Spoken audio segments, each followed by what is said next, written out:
Section 5 of the Open Public Meeting Act, Chapter 231, Public Laws 1975, be advised that notice of this meeting was made by posting on a bulletin board, town hall, and sending to the officially designated newspapers indicating that the meeting would take place at the community center at 9 a.m. at this day. Fire exits are located in the far right corner of the back, to my immediate left and in front. Pledge of allegiance. First, roll call. Councilman DeVito? Here. Councilman Haynes? Here. Councilman Hurley? Here. Councilman McDonald? Here. Councilman Salko? Here. Council President Bertel? Here. I pledge allegiance to the flag of the United States of America and to the republic for which it stands, one nation, under God, indivisible, with liberty and justice for all.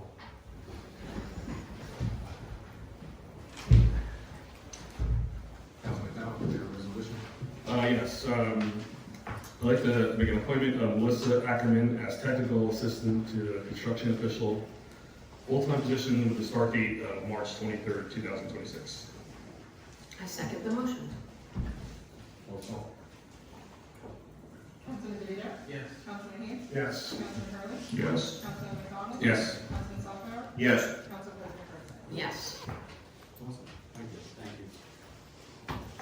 All right, we are continuing our budget discussions. First up is capital projects. Mike, can you take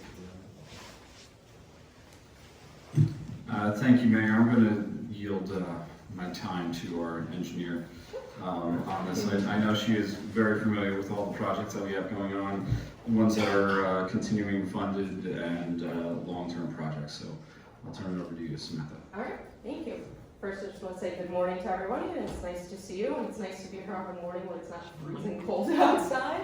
I even put my flowers on in honor of spring hopefully coming sooner than later.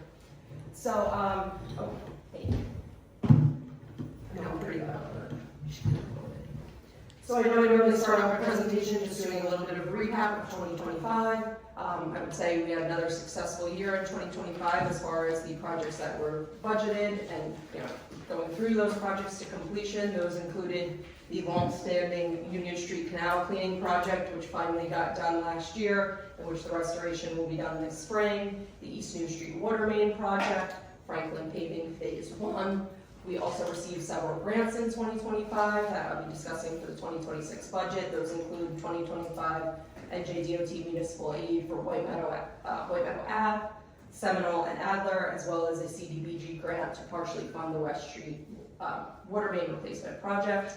The Franklin Ave sidewalk project, which is a project being done in conjunction and kind of more being headed by Denville. I just wanted to give an update that should be starting this spring. The contractor is actually trying to start work over Morrison's spring break, so we can get a little bit of work done. And then when they do start construction on that project, they're gonna have limited work hours where they have to start after school begins in the morning, and then they actually have to be cleaned up and done by about 2:30. So they're gonna work kind of short days to get that in that window. So for the 2026 budget for capital projects for engineering, we have 3 to go through. As I mentioned, there was the White Meadow Ave, Adler Court, and Seminole Road resurfacing project for municipal aid, NJDOT municipal aid. These 3 roads combined for approximately 3,000 linear feet of paving. There was a grant awarded for $166,000. And the total estimated construction cost is $295, so that covers about 2/3 of that project. With the soft cost for engineering, and that's everything from survey, design, putting the project out to bid, construction administration, and inspection. So soup to nuts engineering soft costs are $54,000.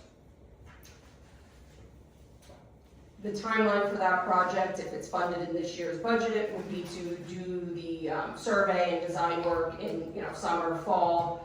Probably put that out to bid next winter for a spring of 2027, by the time it gets to actual construction due to the time restrictions on paving. The second project is the West New Street Water Main project. We applied for a CDBG grant from the county, and we received $71,175. And we actually spoke with them yesterday because we don't have the official word of it, but that's the amount that's in their budgeting to be allocated for this. And I believe, Kim, they indicated maybe within the next couple weeks we should have that official number, so that will be written in stone. That project involves the replacement of aging 4-inch cast iron water main and replacing that with 6-inch DIP. That would include all new services along West New Street, and that would tie into the project that was complete on East New Street. So that completes that whole loop between, Main Street, East and West New, going all the way around. The total estimated construction cost of that project is about $340,000. Again, the grant covering $71,175. And the soft costs, again, soup to nuts, from survey, design, all the way through construction and construction administration, is $56,250 for that project. So, last but not least, for engineering capital projects, and this is one that has been around, I think, for a little while too, this is the Rockaway River Stream Bank Stabilization Project. As you may be familiar, there's a section of the Rockaway River along Jackson Avenue, just down the road here, about 200 to 300 linear feet, that over time has experienced significant erosion, and it's in the area where we have 2 stormwater outfalls. So we're drainage from Mock Lakes and a bunch of other roads in the area. That's where all our stormwater discharges to. There's also the RVRSA trunk line runs adjacent to Rockaway Ave in that area, and one of their manholes has become partially exposed from the erosion. So over the last year and a half, we've worked with the DEP on the permitting for that project. They have fully approved the design, they have issued the DEP permitting, so in this year's budget, we're requesting the construction cost in the amount of $427,000, with soft costs, which are for the bid phase, construction administration, and construction inspection, of $37,000. I will note that this project does have some time restrictions on it due to in this case, I believe it's the Indiana bat, but fauna and animals in the area that need to be protected. So you can't do any work that involves work in a stream and tree removal and things like that. I believe it's between April 15th and November 15th. So this project would likely be a late fall to early winter project, given the timelines that the DEP has put on the project. I'm sorry, what did you say the soft cost was? 30 seconds. One question, there's no grants available for this? So we have looked this has kind of been a subject that we've been looking for the last couple of years. We have, there was one opportunity that we looked into that kind of met the broader parameters, but once you honed in, it didn't meet their individual criteria. We are still looking for any grants that would be available for this. Thus far, we have not found any that it meets all the criteria for. It could potentially be eligible to apply for iBank funds through the NJDEP iBank system, which isn't a grant per se, but it's a very low interest loan. So that could be an option for funding of this project. But to date, unfortunately, we have come up with no grants that it meets all the criteria that they're looking for. So those are the 3 capital projects that we're introducing for this year. Just want to open it up, see if there's any questions on those. I did want to go back real quick on the White Meadow Ave project. I did want to note that the water main on that road, we're in the process of investigating all the water services. Ed and I have talked about that as a target for this year. That way we can essentially test pit at the curb box of all those homes to verify what the material of the water service line is, due to the state regulations that require water service lines that are lead or lead containing, which is also galvanized, to be upgraded. So we like to do that investigation and do any replacements that fall beneath the pavement before we pave those roads. At that time, we can also look at the fire hydrant water valves and things like that, and those can be replaced or any maintenance done to them before we pave that road. So once it's paved, hopefully we have no reason to have to open up that road for a very long time. So just want to add that note. Is the gas line replaced in that road?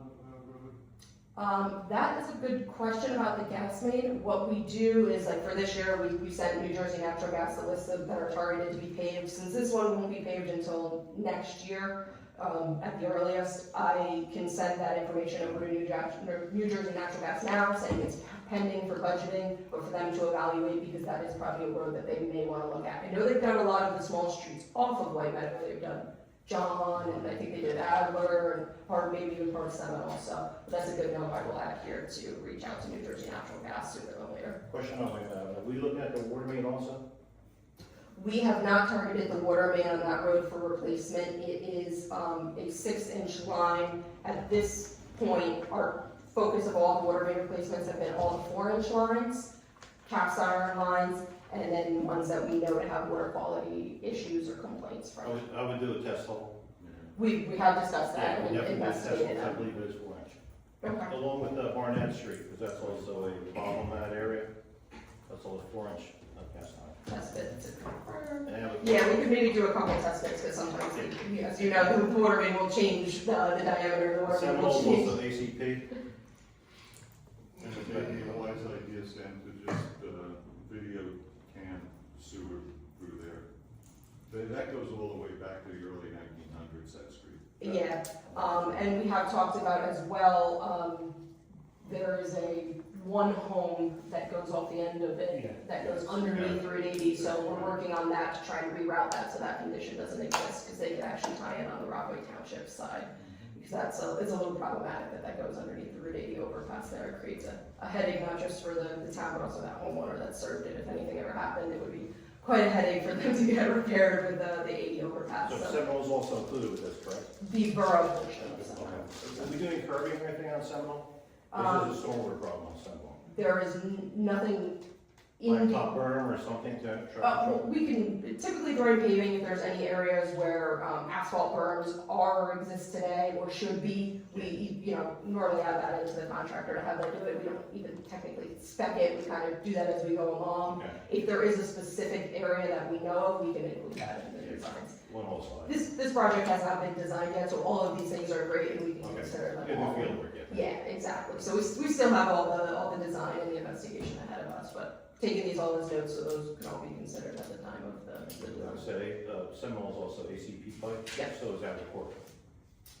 So- Adler Court is also. Yes, and we are, the habit is anytime that there is ACP pipe, just so everybody knows, it's much more brittle and prone to breaks than regular, cast iron or DRP piping. So what we requested the contractors do not use vibratory roller when they do the resurfacing of those roads, and that normally alleviates the issues with them breaking. They do have to work a little bit harder rolling the road to get the compaction that they need, but so far the last couple of years, because I think actually every road that we've paved for the last 2 to 3 years has had ACP on it. They've done it without vibratory rolling, and they were still able to achieve the compaction that they're required to achieve by the NJDOT specifications. So it's been successful in that way. Do we have many more 4-inch water mains? Yes, we have a couple. In particular, we just applied for this year's CDBG grant for Ann Street, which is that dead end off of Hoagland. It's about 550 linear feet. That application, we actually just had the presentation this past Tuesday, so we're hopeful that we'll receive some grant funding for Ann Street. That off the top of my head is one, Brian, you could jump in if I'm wrong. Cobb has that loop. If you're interested, we could put together a list of known, but those are kind of all on our radar. And was there a section with Mott or one of those roads over there on 74? Mott Place, Maple Avenue. Yeah, Mott and Maple. I was gonna say there's a couple ones in my head. Hibernia. So there still exists some 4-inch lines, and they tend to be cast iron, which also have issues with the regulation where the inside builds up, and then that 4-inch diameter becomes even more reduced to a smaller diameter. So, but we're hopeful that we'll get the grant for Ann Street. As I said during the presentation we made on Tuesday, I looked up the construction age of some of the homes on that street and found a couple of them were the 1800s. So, that street certainly could use a So that would be, I revitalization. guess, our next priority. Yeah, so 4 inch is the priority to get those Right, upgraded. Ann Street, yeah, Mhm. okay. Sam, over on Ann Street, have you looked at the water flow coming down off the hill at the end of the street At the there? end of the dead A end number behind. of residents have contacted me about the awful coming And down. what's the street that runs above it? Highland Avenue, then there's a pretty significant grade that goes off of Highland down to Ann Street and actually to J Street, but you've already taken care of J. But the bigger problem was the water flow during high rain levels will come down and then go into the properties Okay. going towards Oakland Avenue. So, that wouldn't be looked at as part of the water main project, but that's a separate issue that we could Yeah, certainly. because if you go to repave it, then take a look Absolutely. at that. Yeah.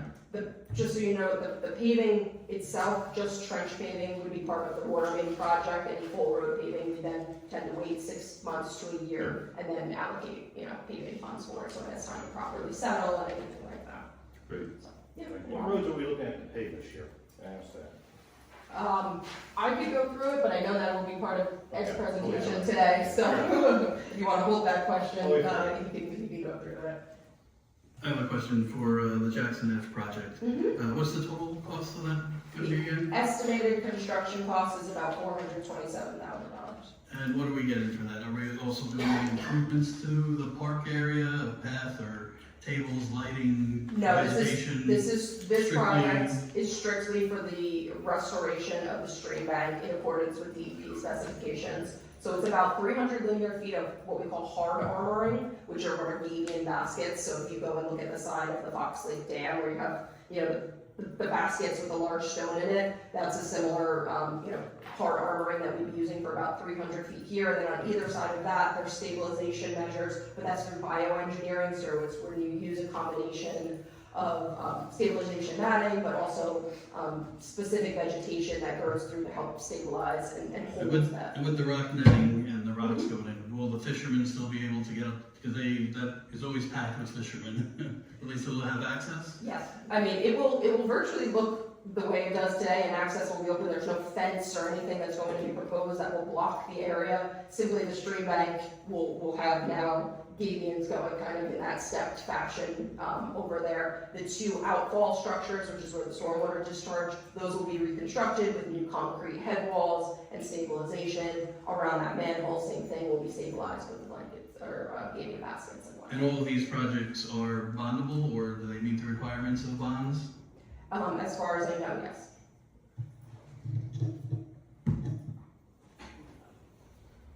But I think to your point, any beautification would need to be part of the master plan.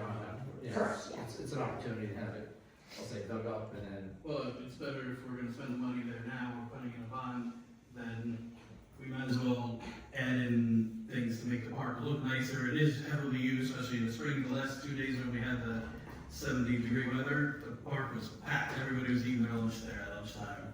So I just think if we're gonna spend so much money over there, maybe we fix up the picnic areas and public spaces for everyone. So any other questions? Thank you. Thank you.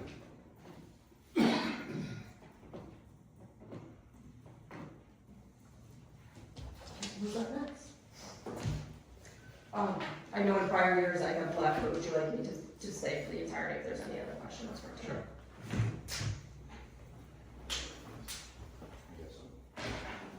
You guys want to fight over it? Yeah.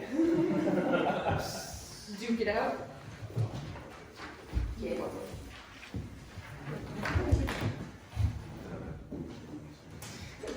Mayor, if I may, just before we get into, I guess we're doing water, correct, right? Water next. There was, I just want to introduce Jen Semler, who is our 2026 budget specialist. She is the CFO of Mountain Lakes, and she has come in to help us specifically for this year to procure the budget in a timely manner, a responsible budget in a timely manner, to make sure that during our transition of CFOs, we don't miss anything along the way. I'd also like to recognize the teamwork in the office that Kim, Rob, Kathy, and Charles really put together some of the documents that are right in front of you today, pulling information from some of our past projects and information that's been kind of elusive to me, and they really stepped forward and really to their credit, there's this information here is all done by that team. So I'd like to thank you for that. Brian, you're up. Good morning, everyone. This year we're going to move ahead with some well rehabilitation. It's been about 6 to 8 years since the well's been redone. We currently have one down now due to poor production. We're requesting $150,000 for that. That's usually a fund that stays stable with $150,000. With that fund, we also maintain that money for replacing any pumps or VFD drives within the pumping stations. Various water main improvements, $175,000. That helps offset any other additional costs to water main projects, any major repairs that need to come up. Like the year we had Route 46, that's where a lot of our costs came out of. And like Sam said, this year we're gonna be doing the West New Main Street water main replacement project. We got some grant money there to help offset that cost too. Also involved is $75,000 for our hydrants and valve replacement. That's an ongoing project. The guys go out on nice days when their things slow down and they start replacing outdated or hydrants that have been damaged and beyond repair. This year they're asking for a mini excavator along with a dump trailer, which will also be used to transport it around. The mini excavator will make the jobs a lot easier. Instead of a larger size backhoe that will be taking up the whole road, they can actually take the profile of the job down to half the job site. And it also makes it easier to get in tighter spots to do repairs. That's it on the water capital, unless you've got anything else to add. No, I don't have anything else. It's pretty much, everything was explained. Brian, could you give us a little bit of an update on the wet wells in the back? I know that's an ongoing multi-year Yeah, so- project. I know, and Sam, please correct me if I'm wrong, we are currently, we applied to the iBank for low. For a low interest Yes, loan, yes. which has could have some principal forgiveness associated with it. I know we're currently still under review because since that's kind of a historic site with the The old North North Canal, it's been pushed around in several departments in DEP. I know Sam's been in contact to kind of see where the process sits in that. So as soon as we find out where we are with that, we'll be progressing forward with that project. Are they requesting any specific information regarding the lower? They have not requested it at this time. It's still with their cultural resources and environmental review stages, but I'm waiting for essentially their review letter, which will ask for additional information or see how they want to evaluate it. But because of the former Morris Canal crossing, it pretty much flags, unfortunately, the entire DPW property as being in proximity to that. So any upgrade there that's going through the federal funding process then has to follow the proper steps. So it shouldn't, other than taking a little bit more time than anticipated, it shouldn't create any major roadblocks. We have quite a bit of background documentation at the museum and the Excellent. historical committee on that. So if that comes to that granular level, please loop us in and we can help you with That those would be great, and documents. I'm sure they'd probably love to see some of that information anyway. Yeah. Any other questions? Yes. So you're requesting a mini excavator? Yes. What's the cost of it? It's Have you gotten 3 quotes? 90,000. 90,000? And What it's, do you currently use? What's that? What are you currently using? What machine? Right now it's a backhoe, and it takes up a lot more room, and this is easier to get around. It's How more old is, what's the age versatile of the to use. backhoe? What's that? What's the age of the backhoe? The newest one is 2018. 2018? Yes. And will you be giving up any equipment to add this piece? No. This is just to add to the equipment that we have and make life a little easier when digging water main projects, like service lines and stuff like that. Instead of taking up the whole entire road, you can get it off the road. And this, you're gonna carry it around on the trailer too, or? It's you're gonna be a just dump drag it? trailer. This way, in the middle of winter is when we have all our water main issues and water service line issues. We can use the dump trailer instead of disconnecting our sanders to do on water main projects. Okay.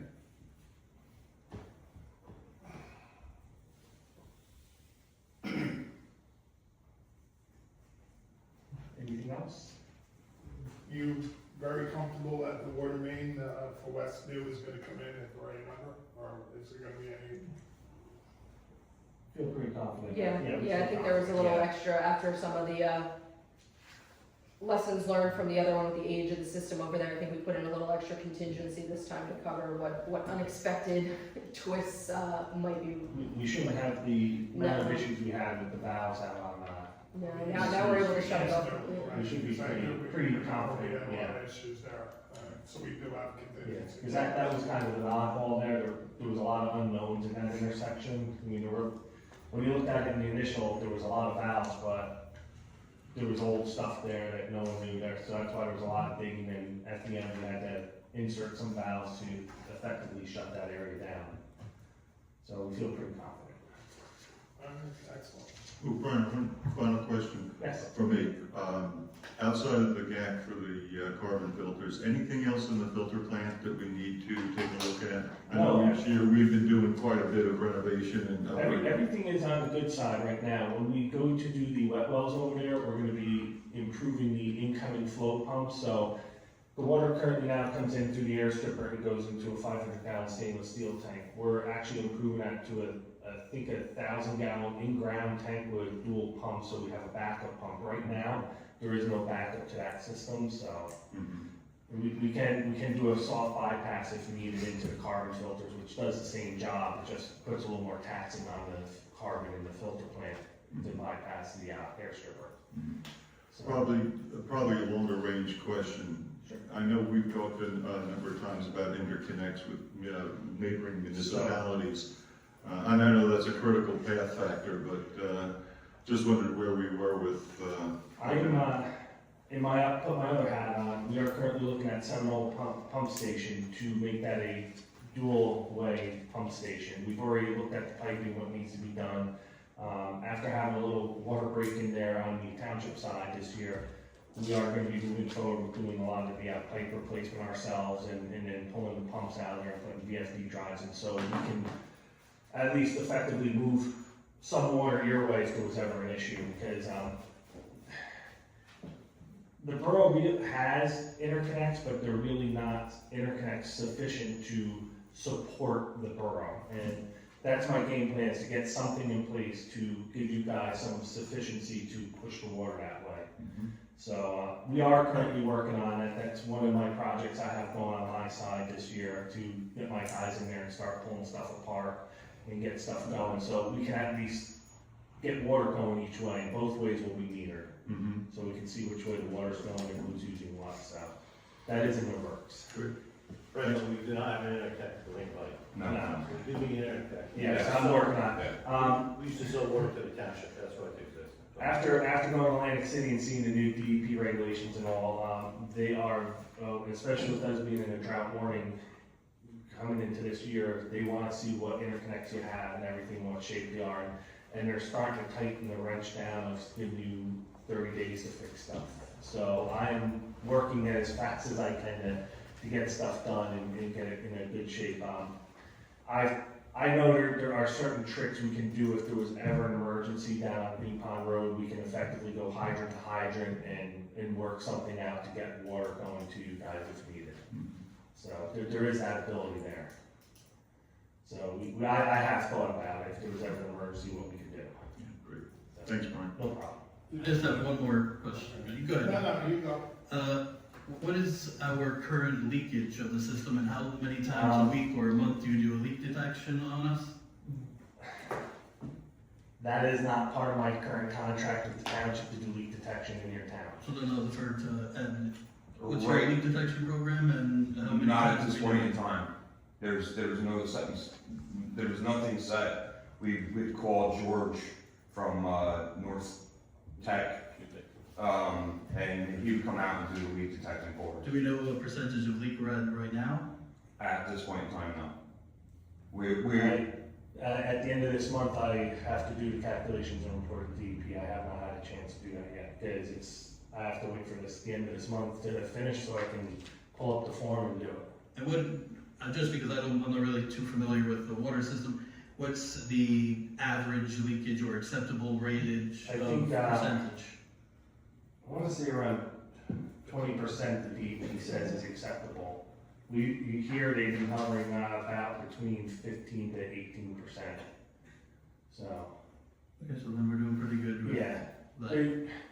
There's places that are a lot worse. I know finishing off the water meter, I had this conversation with Ed, finishing off the water meter replacement, that could be a big help too, because the older meters over time, they slow down, just like a person. They don't slow down, they stop working or excavating reeds, and that's gonna throw off your water usage too. So getting those last, 400 plus meters done, Yes. will make a difference.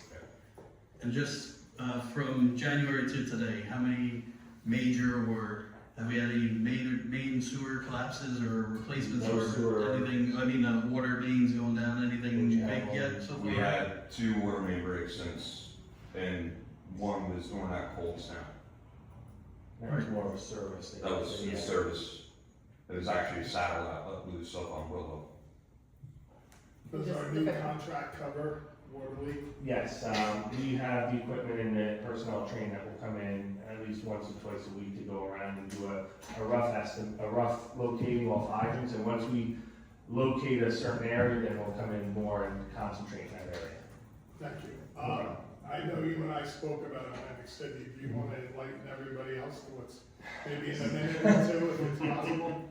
From what I remember, because my head was spinning, DEP it's fun. They are coming out with a lot of new regulations and everything, and even in regard, I know Sam knows with lead line replacement that they're gonna want pictures, make sure you use certain connections, and this is all gonna come down in 2027, that, you know, they're putting more on the towns to make sure you are replacing stuff. For instance, lead lines, if you replace a lead line, you have to provide them with a filtered water system for 6 months. Take samples every 6 months for, I think, the first 3 times, and Right. 3 you know, sequences. yeah, it's the state is really putting more and more on the towns, and they're also gonna start looking at, you know, I do a report every year, they're gonna start looking at making sure you're funding your system correctly, the money that you're making is going to the system, that you have the staff that supports the system and everything. We report it now, but they say coming in the next 2 or 3 years, they're really gonna start looking at the systems to make sure that they are covering and taking care of their systems like they're supposed to.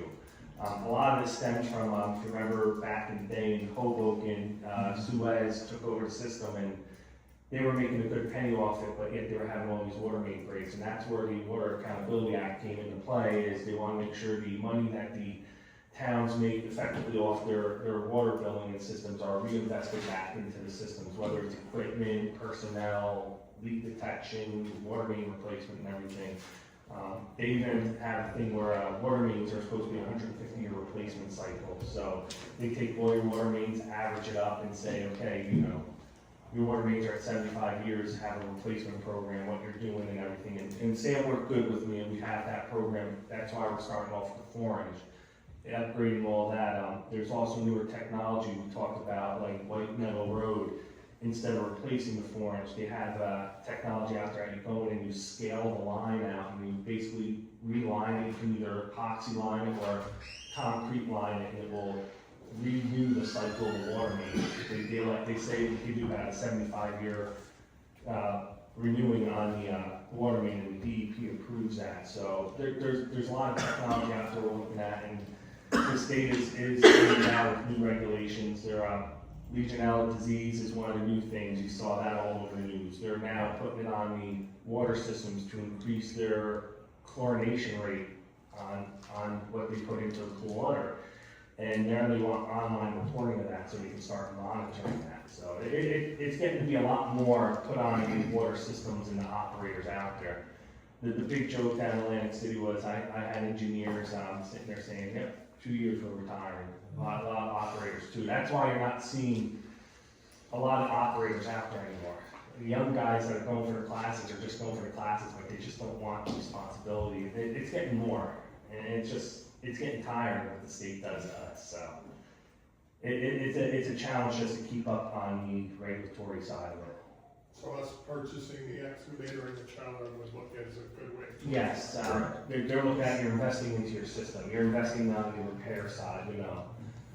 And like I said, also in my the report that I put in, I also report to the state how many water breaks you had, what type of pipe it was, what size it was, and they all factor that on too. How often do you report that? Monthly? Every year. Every year? Every year I do what they call a capital improvement report, and they want to know what your capital projects are, what money you're going to be putting in, what you spent previous years, what your water main breaks are, what size, how many hydrants you replaced, what you've been doing maintenance-wise to your system.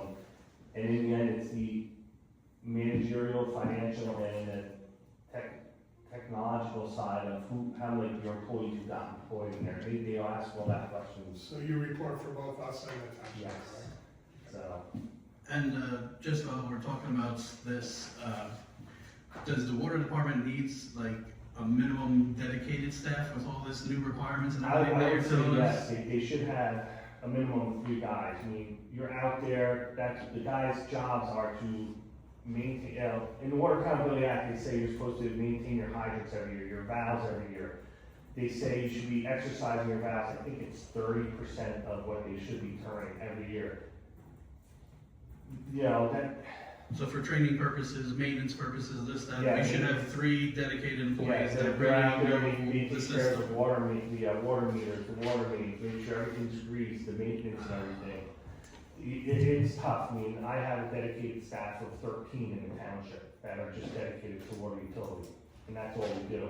Don't forget the water utility too takes care of your sewer, so those 3 people out there making sure there's no trouble issues, you know, jetting your trouble spots and all that, so. And how many do you think we do in the? I would say 3 at least. We have 3 right now? No, That's not him. we have 1 right now.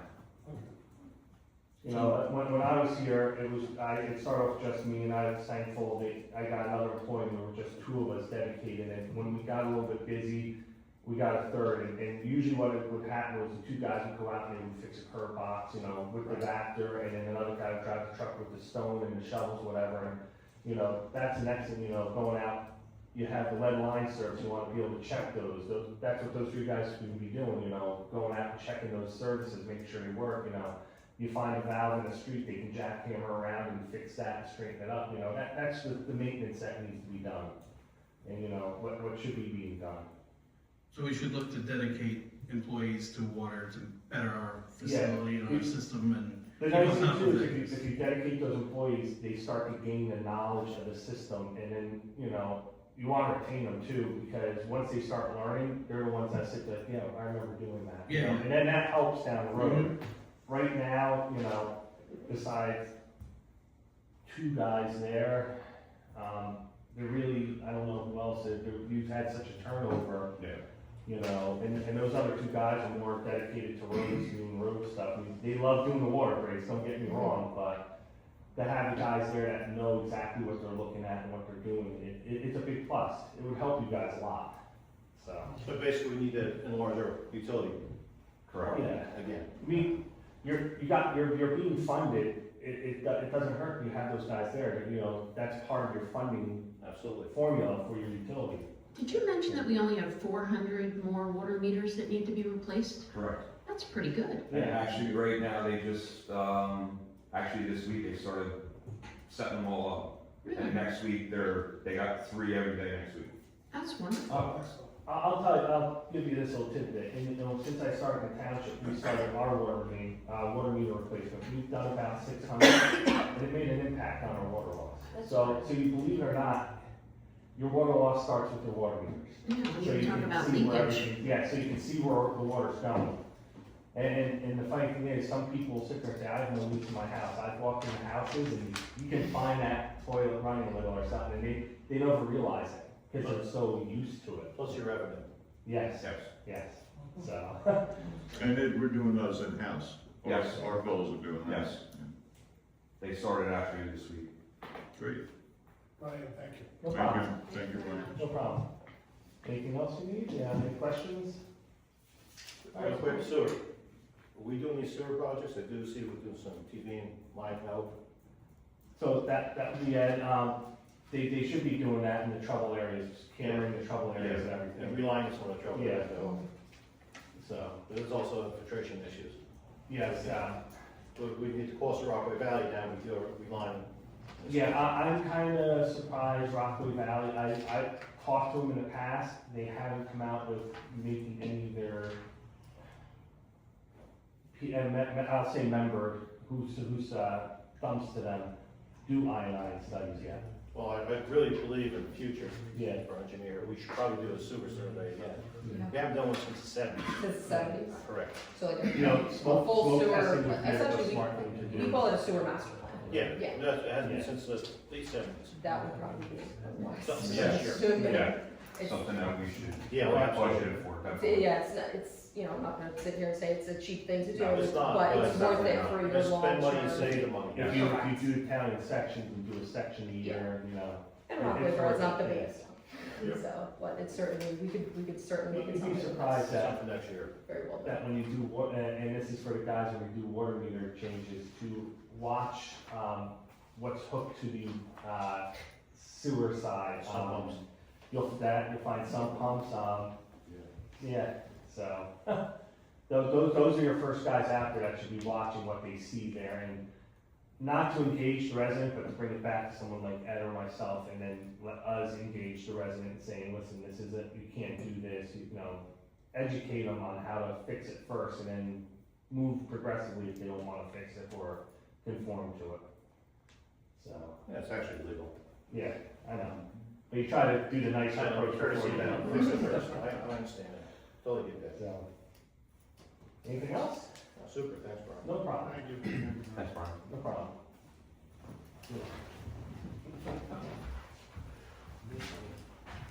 Ed, Yes, you ready for this?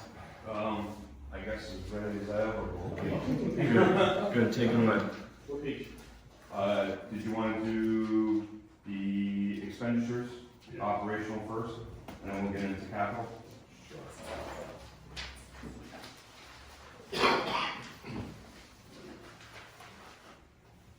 The only thing, I know we don't discuss personnel. The only thing on personnel that I am gonna ask is an increase in snow overtime with the winter that we had this year, and God only knows what's gonna happen within the next few years. We are pretty much maxed out on our snow overtime, so I would like to just see an increase in that. Can you tell us what the total cost of the snow was this year? According to the printout I have, we were at 70,000, and we have budgeted 60,000, so we're over by 10,000 already. And what did that go to? Like, what was the main problems? I know we had that really big storm that lasted. Is it because it was a weekend storms? Well, we had weekend storms, which you guys get paid time and a half and double time for some days, and then we had the holiday, which is double time, so we got hit with them as well. I think we had a higher amount of snow than we've had in a decade. We definitely got Yeah. good storms this year. This winter, we got a lot more snow than the last 5 years put together, Yeah. so. Going down, we're in pretty good shape, with streets and roads. There's only been there's just a couple things that increased, not much for the year. Any questions on them? Hey, just a quick question on tree trimming. Yes. Over the past couple of years, we have had, at least from my perspective, a number of trees falling down. Is Yes. just seeing if that's a sufficient estimate and projection, because some of the trees that we've had to remove are quite large. Yeah, actually, that's part of the shade tree. There's a line item for, tree removal in shade tree, so we lowered that down out of the, streets and roads. That's why that, decreased. So while we're on the subject of trees, Yes, I spoke to you earlier about Lakeside Drive, yes, trees down in the woods, is that Yes. being looked at? I am looking at that. Thank you. It's gonna be very costly, and it's gonna go over our budget, Unfortunately, it should be a floodplain. Yeah. Yes. but I am looking at it. Along with that, I was inspecting some open space we have at Flag Street, Okay, with the major windstorms we had. okay, There's a lot of widowmakers down there on the pathway, and a lot of trees came down. okay. I don't know, we can take care of them, if you can take a walk down there. It Yeah, might be we'll- another we'll added take a to the look at it. expense. I appreciate it, thanks, Ed. Yep, no problem.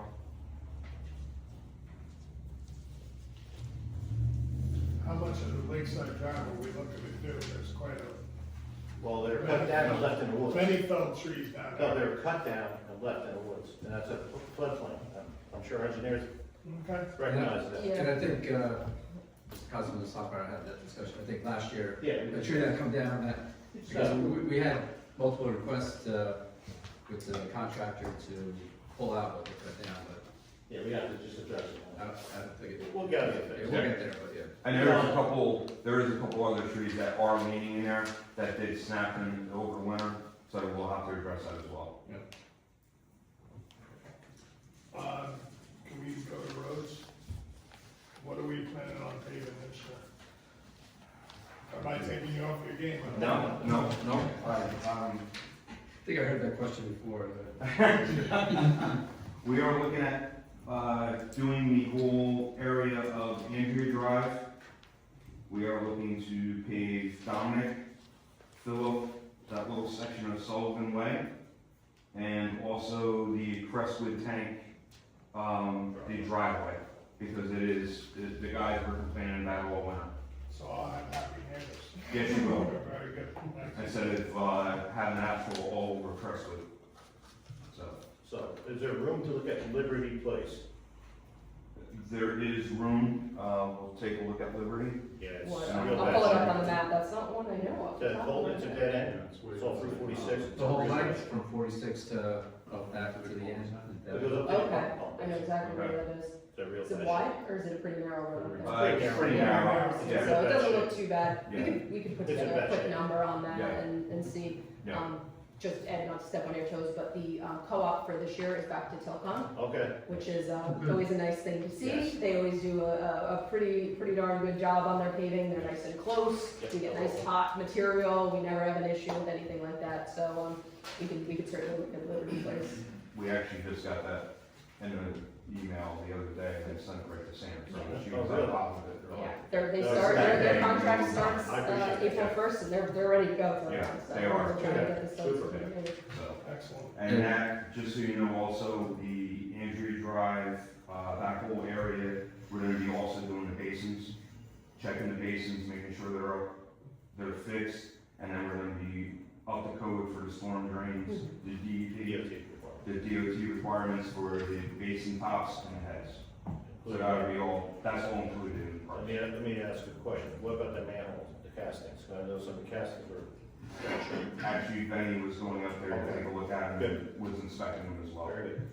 And we are going to investigate, we're gonna be doing tests, curb boxes up there to make sure everybody's on copper, so we don't run into any problems up there. I'm sure they are, that was 1980. They're 85 and 79. They were, I think. yeah, a lot of the days of construction sort of late 70s, and the official cutoff is 85, for that's when the lead ban officially went into effect, so we can, anything that was built after that, we can automatically say It's over. is non-lead. We have, it's a high likelihood that everything up there is non-lead, but so the due diligence, you know, if we start going in every single one, then we can kind Well, of. verify, so you can report it. Exactly. Yeah. So this way we know and everybody. And we're all taken care of. Yes. And just a quick note on potholes, I'm not sure being reported that coming out of West Longview, it's really bad right now, so I'm not sure how priority is being put on potholes. West Longview It's, is under emergency review right now. okay, It's a very big area, that whole intersection needs to be redone. yeah, it's bad, It's very bad. especially a lot of school buses go down. We are actually working on that right now, I'm actually getting prices from contractors to take a look at it. Because that's gonna have to be milled down at least 2 inches in the main area of the intersection. It's gotta be down 4 or 5 inches at least to redo the base, Okay. because it is really bad in that area. So those costs, do we have a pothole, I mean, where's that cost go? We're still looking at that. Okay, It will most likely come out of previous year's paving, okay. because there is money in previous years. So we're looking at that as well. And I guess some of that is attributed to the school buses. That is definitely from the school buses. That area there has been, I was up there for at least an hour the other day, between the school buses and all the traffic that's going into the school, it is getting beat up. It's horrendous up there. So is your plan going to be to patch it first and then redo the road in a spring break or summer vacation for the schools, so it won't affect them? What we're looking at doing is that, we're looking at getting prices now, and the 2 contractors that I'm looking at getting quotes from, they said they can come in the week of spring break and take care of that for us. And how bad is the entirety of that road? If we're going there now, should we just add it to the full paving? Like, is the rest of the road deteriorated? Is it just a section? The gas company repaved, when they did the gas main going into the hills, down the whole side. They only did the right side going from Mountain all the way down. But that intersection, they were probably about 125 feet from the intersection. That's where they stopped the gas line. But the left side wasn't done. but the intersection is our main priority now to get that fixed. Because you can't even drive on it. They're actually driving around it. It's gotta be fixed, it's gotta be addressed. And the rest of the roads that we're paving, what was their, are they at 10 years was the last time they were paved, 5 years? What's the I would average? say they haven't been paved since the development's been in. 1990. Yeah. So, I mean, you're talking years. And they're all scaled, they're all broken up. There's a lot going on there that needs to be addressed. And all the basins around the basins are sinking a little bit, so that area needs to be addressed.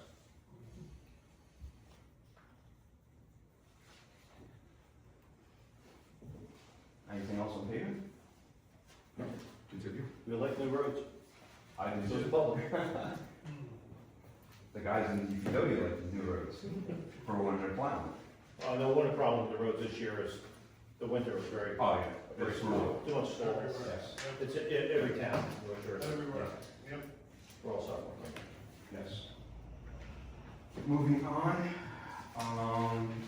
anything else on streets and roads before we move on from there? Sorry, I didn't mean to. No, that's all right, that's okay. Out of course. Nope. All right, we'll go on to vehicle maintenance. The police department, their automotive, it went up, obviously, they spent a lot of money last year, so that went up. DPW staying the same for parts and repairs. The tires and batteries, obviously, we moved that up a little bit due to the fact is we went over that a little bit last year, and obviously pricing is getting a little crazy for everything nowadays. Now, did you bring in that software package, track all the vehicles that we have in town based on maintenance? The iWorks, Rob and I are still working with the company. Okay. We're trying to get that up and running within the next month or so. The fleet maintenance, I'm working on an Excel spreadsheet that is for just DPW right now, and that's gonna be put into the program. And then we'll be able to track what year the vehicles are, what needs to be looked at being replaced, and maintenance-wise. When the oil changes were done, you know, all that stuff, so. At some point, I would like to see PD and FD as part of that same program, just. Oh, yeah, we can add to Downline fleet. we can add to that whole program at any time. That's open, and Rob and I are the only ones that can get in there, are like the masters of the iWorks program for Borough. And how many vehicles are you going to be removing from service this year, or that are no longer usable? 1, 2, 3, 4. 4 as of right now. What's the average age of them? One is a 2005, that is the one that we're looking to replace the Mason dump with, the pricing on. That is a 2005 GMC that is no longer being built, if you will. The parts are obsolete, you cannot get parts for that truck whatsoever. That's why that truck is coming out of service.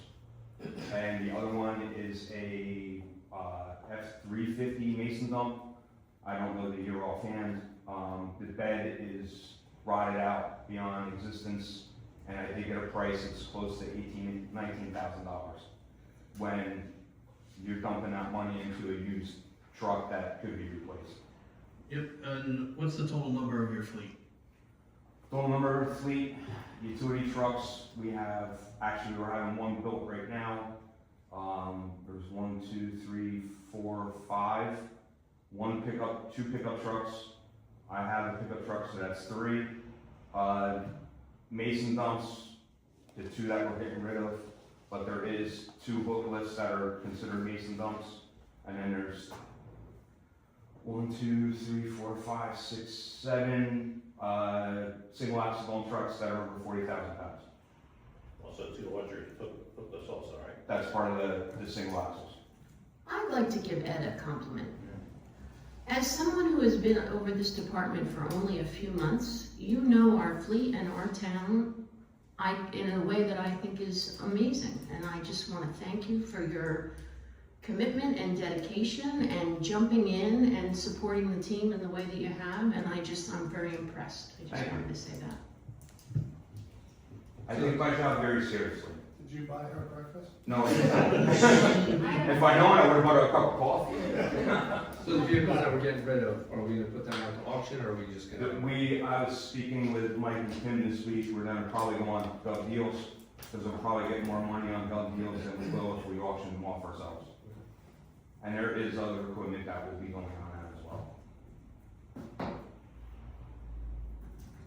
And do you have any other big equipment that needs replacement, or is there something down there? The one big piece of equipment that we're looking to replace that I actually have in my capital is the front end loader that has been in capital, to be replaced in capital for the last 5 years. That is replacing a 2001 loader. It would be a trade-in, which they're willing to give us $15,000 on the trade-in for the loader. And the price that is in, for the front end loader, the $228,378, that is after the trade-in price. And how many loaders do you currently have? We have 2 loaders. The other loader is a 2018, and we just put almost $9,000 into that. So it's stuff that we have to, and after being here 3 months, and being the winter that we had, it was very important for us to have 2 loaders here. We load our own salt, and the problem that we have is a lot of our single axle dump trucks are so high, you have to have the loader with the, I lost my train of thought. The reach #1, and you also have to have the open bucket on it so that you can dump it into the V-box sanders, because it won't reach. This loader that we're looking at now has an extended reach, it's called a high reach on it, which will give us an extra 1 to 2 foot height. Is that your #1 priority? That is my #1 priority to replace, yes. It's been in the budget for 5 years, and I think it's time that, That's you know, also 4-run bucket on it? that's a 4-in-1 bucket on it, yes. How much was it total on that? $228,378. And everything that I got prices on is either under Morris County Co-op or it's under ESCNJ, which is a state contract pricing.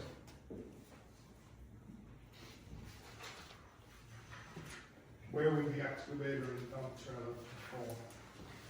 As in Priority? priority for the water, that I'm keeping that separate. That was all water. I'm not even putting that in the other department. Do you currently have a skid steer back there? No, we do not. No skid steer. The skid steer I did get a price on.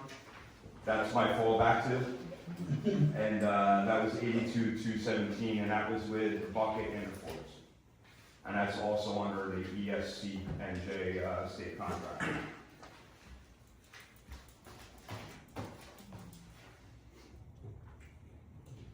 A priority What was is the this? number? I apologize. What was the number on that again? 82? 82. On the skid steer was $82,217.45. How much priority is this skid steer? The skid steer could be used a lot down here. I'm noticing that because unloading pallets, we have to get the loader out, and It's it's forks on, with forks. so It takes time, and it's also big and it bulky. only takes about 10 minutes to put the forks on them, correct? Correct. Yeah, so I mean, 20 minutes on it. But with the skid steer, if you had the forks on that, it would take 2 minutes to. That's all pre-connect. That's 8 minutes. But it's also I'm looking at, intense and it's smaller, I'm and looking you at can 100 move grand. around. I'm looking at 100 grand, that's what I'm Yeah. looking at. Exactly, but you're also, it's more versatile in the garage area. Small, yeah. It's smaller. And also, that skid steer could be used by anybody, you don't have to be Make a a little machine dirt with it, operator. clean. You can do basins, you can rebuild basins, you can do a lot of stuff But we with it. still got trailer around, so when you get trailer Correct. for it. You don't even need a trailer, you can drive down the road if you need to. Takes a little, just as long as the backhoe is there. Is this in your capital budget Correct, spreadsheet? yes. Where's this skid steer at? It should be right above the water department.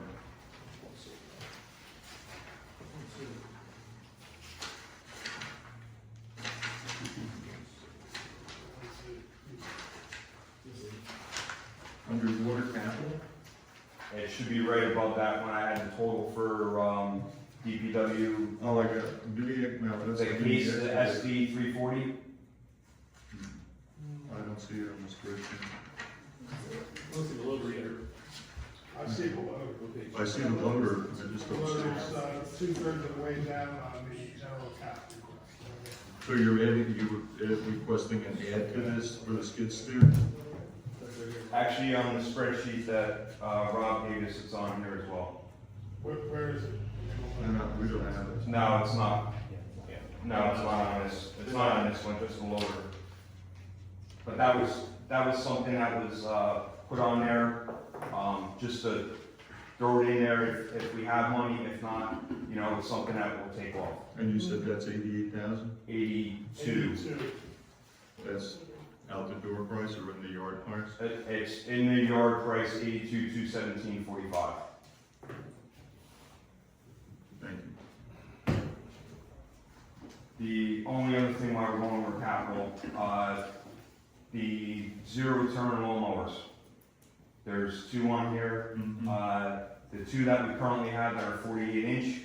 The one, the spindle went through the deck on the one last year towards the end of the season, and the deck and the machine are obsolete right now. So we cannot replace the deck. So the machine is out of commission completely. The other one is an older zero turn. It's probably, I think, way before you were even a Turo. And that one, the motor seized on it and it cannot be used. So I'm looking to replace both of those machines.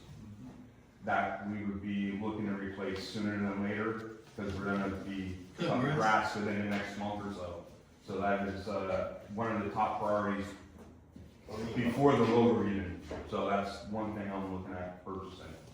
Question, we have that case tractor down there, that has 60-inch deck, can we get that out? The cage tractor, the guy said it hasn't been out in years. That's what I'm looking to be replacing as well. Because that might catch some of the cost here for now, get that machine out and run. Well, with the zero turn with the 52, you get entire spots in that cage tractor. That cage tractor, you can't get in half the spots that we need to get into. Well, stuff used at Don Tony Park, the biggest field we got, so. That's why we have the 72-inch zero turn. That's a 60-inch deck, we still use that machine. It's a mower. We could, Yeah, that's something we should look at, get that out. but that's one of the ones I'm looking to get rid of in the gov deals because it's not used and it's very old. It's a 03. Yeah, no, the cloth at Don Tony Park. Yes. But with the zero turns, we can get 3 72-inch zero turns on that field and be done in a lot quicker than that. What were the numbers on the zero turns? The zero turns, 2 of them is 26,638. So 13,000 each, basically. Correct. Thank you. What's the life expectancy of a zero turn? Is it greater than 5 years? Probably 20 years, if not more. Very good, it's possible. It's, any item that is normally that lasts 5 years or longer, and equipment wise, you can put in a bond, like vehicles, So while we're on capital, the only other thing I have on under capital would be replacing our old low band radios in the trucks with handheld radios, which they will be charged every night in the garage.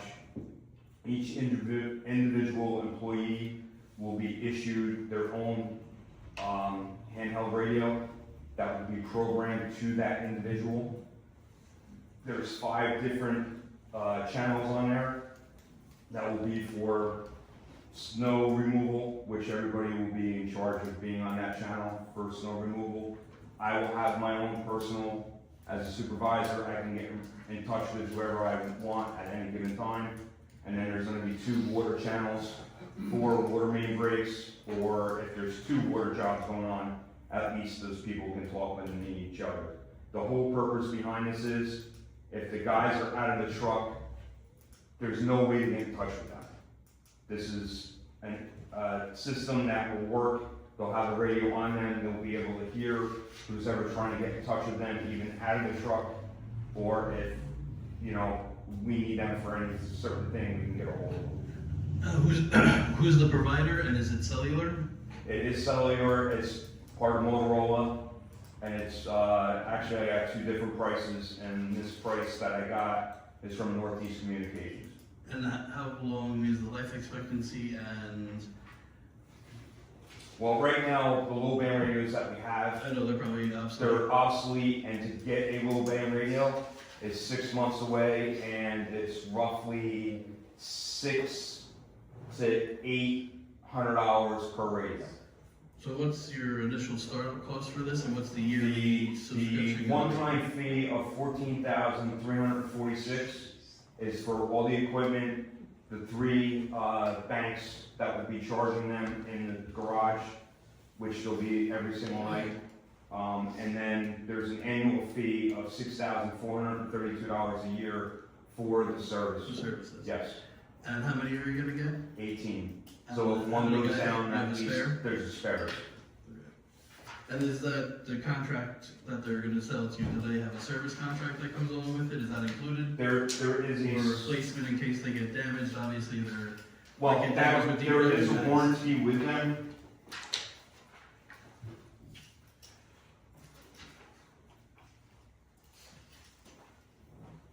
This will include the labor to inspect, program, the,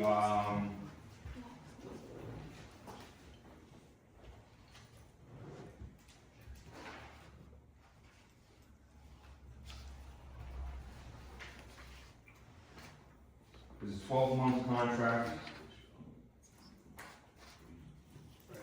I have to look into that a little more, but that should have been included in the contract.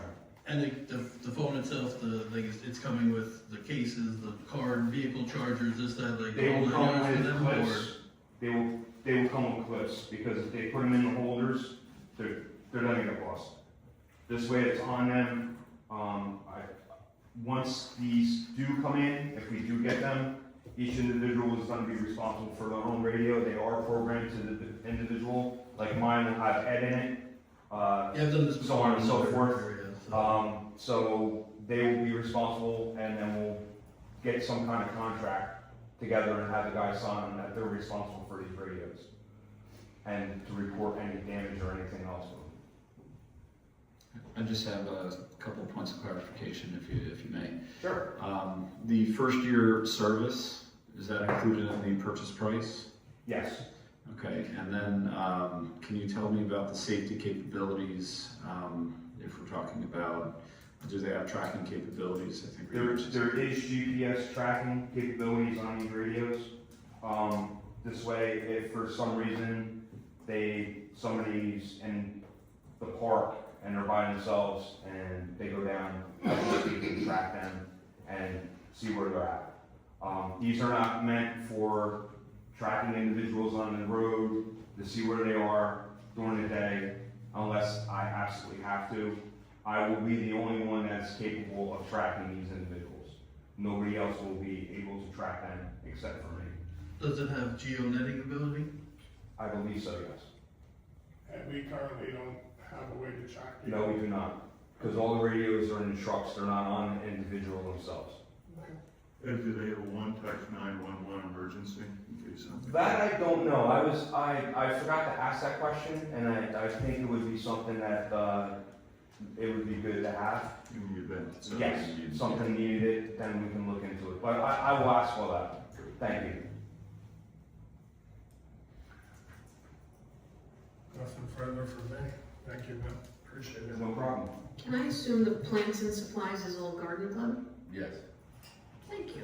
The other thing is that, Ed, in that budget also, I know that you had contacted me about the staircase over at the museum. Correct. And it's falling apart. Yes. Actually, you should, yeah. It's in here twice.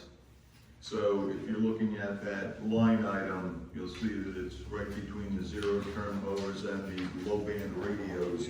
And then it's also showing up again at the bottom, so you might want to make a budget adjustment for that, so it isn't double counted. Okay. And, Apologies for that. one other thing that I noticed the other day, the retaining wall in the back here. I already got prices on replacing the rock wall. We're gonna do that in-house. In-house? Yes.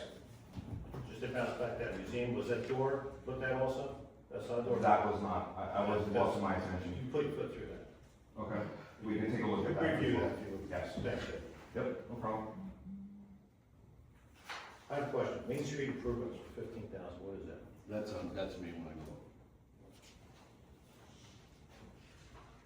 In the garage door, which one we're replacing there? The garage door in the garage that goes into the break area where the roller is right now, those guys raise and lower that door 100 times a day. And in the wintertime, I noticed that they left the door open. And it's heating outside at that point. Okay. Because the heat is like really good in that garage if you keep the garage door closed. Yes. So that's why I'm looking to replace that garage door with a main You want door. a main way. Yes, exactly. This way we are not heating outside. I don't have to ask about the office furniture, I totally understand that. I think we all do. I'm sorry. I think I got asked by the mayor and I think every council person about I think the we all office understand. Thank furniture. Yeah. The only other things are the top, why we're going through small cap. The police station, those three are by priority by the police chief. He asked, I did ask him what his top priorities were out of the three.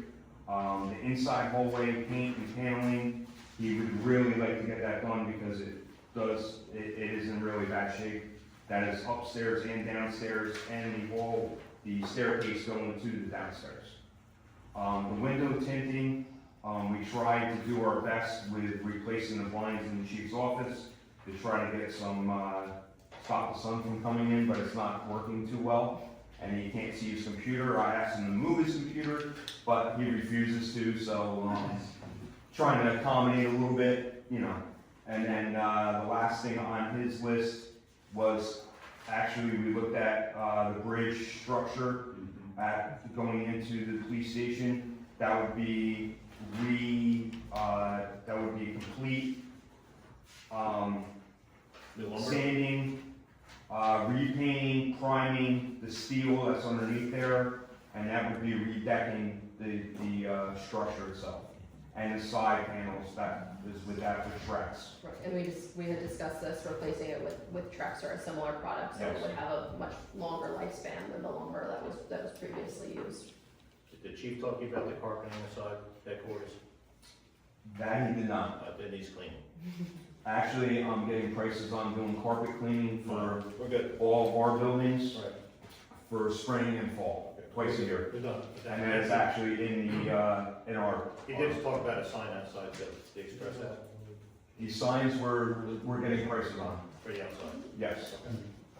Very good, thanks, Ed. Yep, no problem. So Ed, as far as that, unless we wait till buildings are ground, we'll wait till we get to the buildings. We're stuck. No, something, question that. Oh, go ahead, Mayor.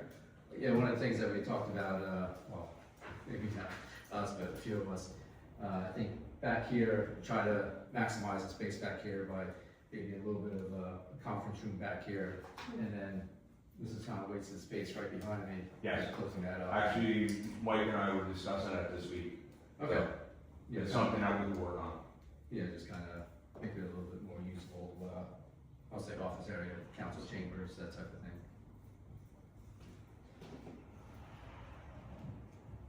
You have to repaint the symbol. We put, Then the symbol will be left, or the crest, the well, crest. we To get another crest. push it out.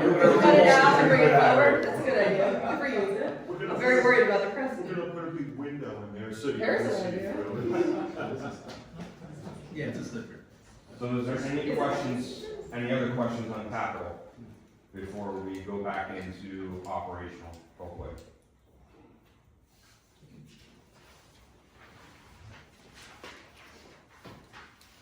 I'm good with it all. Good. I just, I don't know if it falls in here or wherever, the hydrant flushing program that you're gonna start doing at night. Correct. Do you have a number of, that's gonna be overtime for employees, are you changing schedules, what are you doing? That's gonna be overtime for the individuals. And how much, It's gonna be 2 guys per evening. It's gonna be Monday through Friday. what's your cost on that going to be, on the overtime? I couldn't tell you right now, because I don't know how long it's gonna take us to do the whole hydrant flushing. Hydrant flushing has not been done in the Rockaway Borough in 2 years. It has to be done. There's no. No, I understand that it has to be It done, has I to be just done. am worried. And this is a requirement by the Yeah, state. I understand that 100%, I'm just concerned about the overtime that'll be going into it instead of why can't some of it be done during normal working hours? It's not meant to be done during normal working hours because people need to be home they need to be aware of what's going on because they're gonna have to flush their system in their houses. Because it's almost common knowledge that they're gonna have brown water when they come out of the faucet. So they need to flush their own houses. I'm gonna make an assumption with as short-staffed as we've been, that there would be money in personnel for that cost. So the reason why you're doing flushing at night is twofold. One, it's less demand on the system at night. During the daytime, you got a high demand, you're gonna be taxing your system, it's not really recommended to do it. Two, usually about the time they're gonna start out doing, people aren't doing their laundry. As you know, if you're doing hydro flush with your laundry, get ready for all the complaints of whites turning brown colors. Yes. That's the reason why they do it at night. Used to be in the past, the overtime came out of the water budget side, so we never really had an issue on that side with the overtime. So, but those are the reasons why it's always done at night. I would just like to stress how critical it is to notify the public well in advance of when we're going to be doing some work in their areas. Continuous and regular notification is important. Yes, Kim is putting it on the town website, and Rob is gonna be putting it on the sign out in front of the town hall as well, and then social media as well. Are we doing anything specifically at their front door, a flyer in the door, paper in the door? No. I think We've always done it by a nixle, or we've done it on the website, and we've done it on the sign out front. We never did anything like that, because now your costs are going up. During the day, you gotta print out these, and now you're taking the guys off their regular jobs to go out and put flyers out and put them in the mailbox. As a former son of a nephew of a postmaster we general. don't touch the mailboxes. No mailbox. As long as it follows the protocol that worked in the past, then. Yeah. And on that same note, when we start exercising the fire hydrants, and we run into one that there's an issue, have we gone out and checked to make sure that we can shut the fire hydrant back off? Well, Or- that's something that we're gonna have to figure out when we do these fire hydrants. Okay. And then during the day, they can work on those hydrants that need to be addressed. And if it's something that we have to go and replace the hydrant, if it's that bad, or work on it to, take a couple days to work on it, then we'll have to. Do we have a supply of? We have 6 fire hydrants right now. Okay, great. Yes. Good, thanks.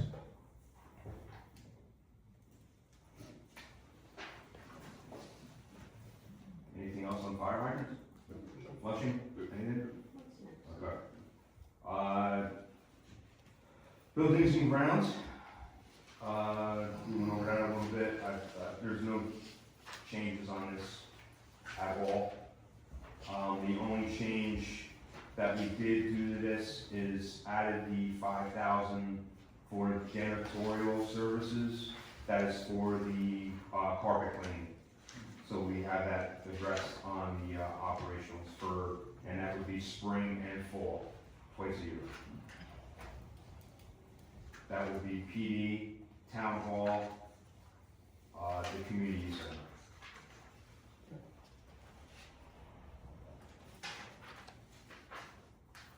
The next part would be the traffic signal maintenance, DOT, that's staying the same, there's no changes there.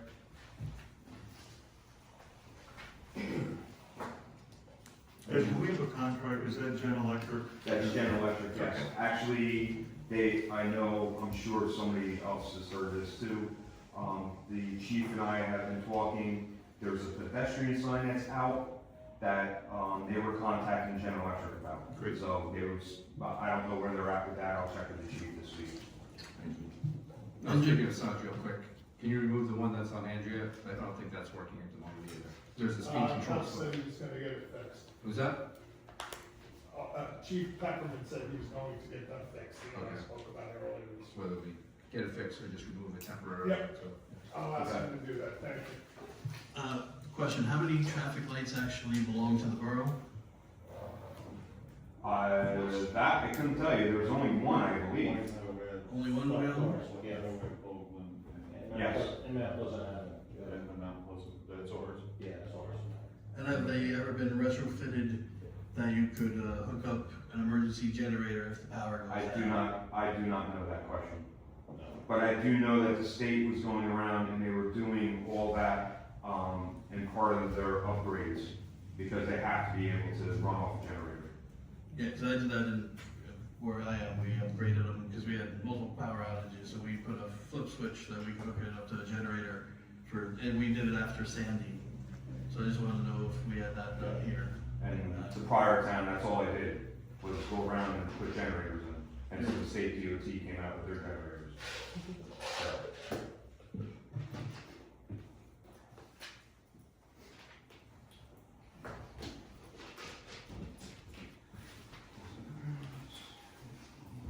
And the only other thing would be the water on operationals.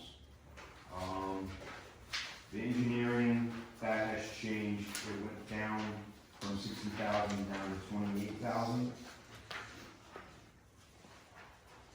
The natural gas price, because natural gas prices obviously have gone up, so we raised that from 16,000 to 25,000, so we are covered there. And the SCADA system on the self-service, that was 5 modems, right? Yeah. Right? So we have to pay for 5 modems on there, so that's what that is for. Ed and Brian, if I could just ask you to do one final scan and look over the pump station electric power. I do know, as I looked at my budget and the other town that I work for, we were up 2 on that too, big time. So I think it's with that, remember, this past year, we went up that 20% that we were told about. Yeah, so who knows if that could be a factor, but we will keep an eye on that. Everything's high efficiency anyhow, so Yeah. I'm not gonna go there with that. But the problem is, everything's just going up. There's Yeah. no brakes on it, unfortunately. Regardless of what you look at, everything's going on. Well, that would be another point to look at when we replace 300 to 400 water meters. Yes. If you get to reduce that, because one of the top 3 operating costs is service power to run the Yeah. pumps all Yeah. day. Right. Just one item on the operating is that we have shared services down at the bottom, the last item. That is included in this budget to cover that shared service if we were to engage in that contract. And if you look at the bottom dollar, it does not go up $90,000 or even $60,000. It goes a very small amount. We were able to find some money to make sure that we were most efficient with that contract. Thank you, Mike. How long before we engage or sign or agree to that contract? I think we just have to do some fine tuning of the details of that, but it won't be more than 90. If we're going to adjust any of that, it will be less than 90. So it's already in here, just in case we engage.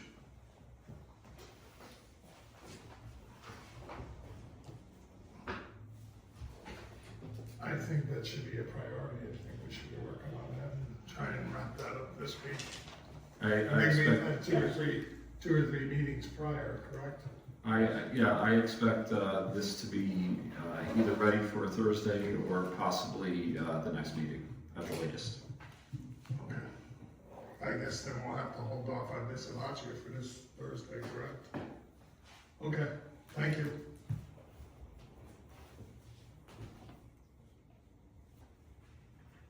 The only other thing on capital that I did not mention was the single axle. I did take that out. We can get by another year with what we have, but it's something to keep in the back of your minds for capital. I am putting a 5-year capital improvement project together for replacement of vehicles and equipment at the garage. The cost is very significant increase on single axle dump trucks. Just the way the steel is and everything else with tariffs, it is very significant. Our price went out last year and the price from last year, the same exact truck, from last year to this year went up $40,000. So it's very significant, and it's something to keep in your back of minds when we do capital. But other than that, I have nothing else. If somebody else has any questions? Great job, Thank you. Good luck. Ed, really well done. Well done, And thank you. well thought through, and I like your collaboration with Mike and Rob and the team to put that together. I think it's a very thoughtful budget with a good projection moving forward. Great Thank job. you. Yeah, Samantha, Rob, Yes. thank you very much for sticking around. Real quick, though, Rob. Not Rob, I mean, Brian. Let's stay with Sorry, Brian. Don't let that.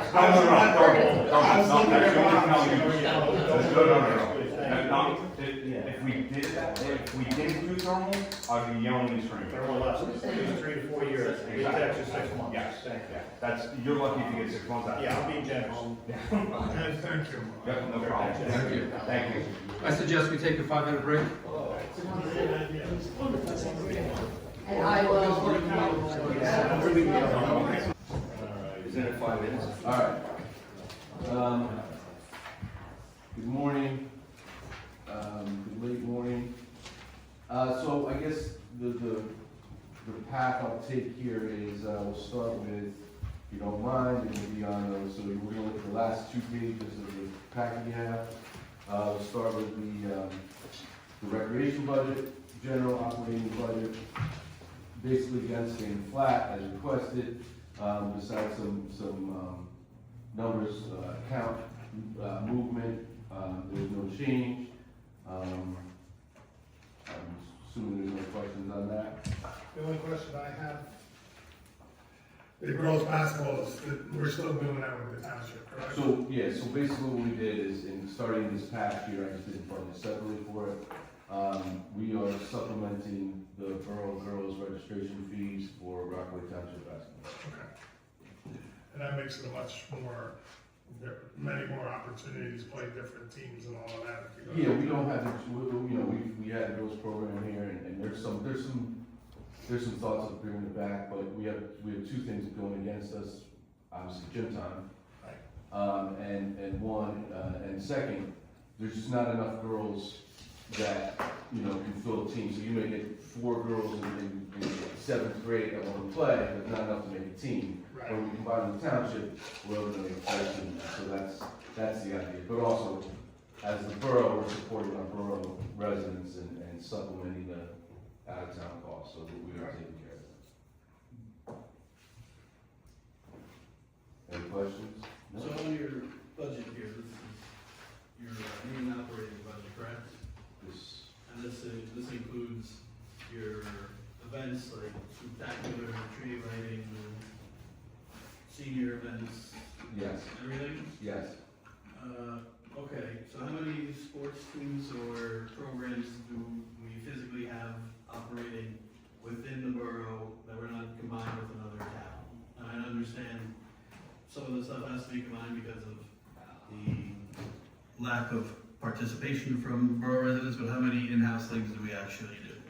Well, it's listed on here. Can you tell me ones that you actually run that we do? So we have soccer, so we have Little League, softball and baseball. We have the junior ice, which is combined with wrestling, football. And that's all Rockaway Borough. Hey, Rob, please. Rob, we can't hear It you. is a. Oh, sorry. Oh, that Rob. That Rob, sorry, Rob. It's a combined venture with Mine Hill, Warren, and Dover. Junior Heights has been around for, I don't know how long, 30, 40 years. Early 90s, I want to say. Early 90s. Yeah. So we also have boys basketball here. We run that through 8th grade. And then track we share with Denver. Okay, and what senior programs do you offer?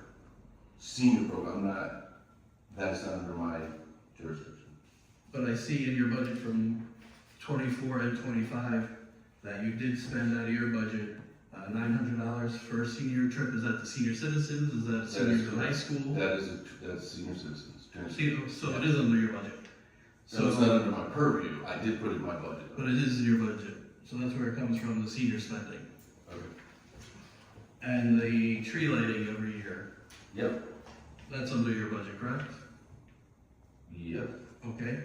And what is the average amount of money that you spend on the tree lighting? Don't know, I don't know off the top of my head. So in 2024, it looks like you spent about $252, and in 2025, it looks like you spent about $824 between hot chocolate and cups and kettles.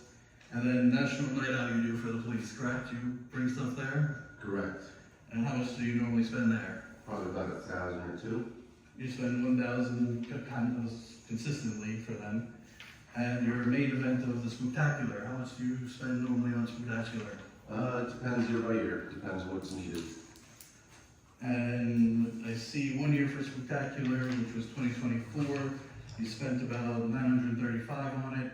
And last year you spent $3,259 on Spooktacular, with $2,300 of that going to hoodies and food for the volunteers.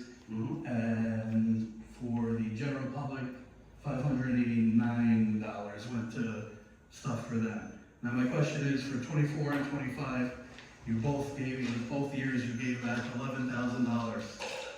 So how come you haven't beefed up like the tree lighting? How come you didn't do a second senior trip? You fed them one pizza party a year. I think the seniors deserve a little more from us, especially since we have the money available. So, to answer your question, I guess, so I don't reiterate what other departments may have said. So, what other departments that also didn't spend their entire budget, what did they say? You're the first one that I'm asking about these questions. Okay, just all the rest of it. So, about $4,000 is still going to come out of this budget. Basketball hasn't done a reimbursement, so $4,000 will come out of this budget probably in the next week or two. Which budget, 2025? Correct. So then you still have 11,000 because you turned back in $11,669. My total spend, without that $4,000 is $37,000. My total budget is $48,000. So that leaves about $8,000, and part of that is swim team. They didn't use their budget this year because they couldn't get in the lake because of the conditions. I was unable due to date conflicts. I couldn't do conferences this year. And then at the end of the year, also we try and leave, especially December. We're told that at the beginning of December we have to stop spending money. So at the end of the year, I save it for trees that may come down, any repairs that may be done. So I always try and leave at the end of the year $3,000. And as everyone knows, we want to save, we want to make sure that we don't use our entire budget because it goes back into the fund balance, which is good for the residents. Correct, all your events, spectacular, tree lighting, everything's under events, right? All grouped in. Not necessarily, I mean, I may use equipment if I need equipment for those things, such as a kettle for the tree lighting, whatever the case may be. So it's spread out through the. Do you own the kettles or do you rent them? Because I saw they charged twice. I saw one from last year, kettle, and a kettle for 2024. Yes, we're trying to perfect that to make sure that we can properly heat the water and keep it warm on a freezing cold night. Yeah, basically what I'm getting at though, I just went back 2 years, I'm sure I can go back further, but you consistently gave back $11,600 both years. You're saying, yes, there's a few more things coming out of it, but this pull from this budget was done last week, so we're already in March, so nothing else should be coming out of this budget, and the 2024 ended with $11,600. I'm just getting at, how can we improve upon programs? How can we offer the seniors more programs? They deserve more trips. They deserve to be fed a few more times. There was talks of adults wanting a recreation team. Do you have any plans for recreation for older people in the community? Are you beefing up Christmas? What are your plans to this money? Because otherwise, this basically tells me that we can take almost $8,000 away from you and reimburse it to the police or fire department between them, since you're not spending your money. So let me ask you this. out of your $48,000, how much of that is, what percent is that of the borough budget? How much, $48,000 equates to how much of our budget? Oh, probably 0.3% of the entire borough budget. Okay. So really, just a very minor. Extremely part minor, of our- yes, correct. Thank you.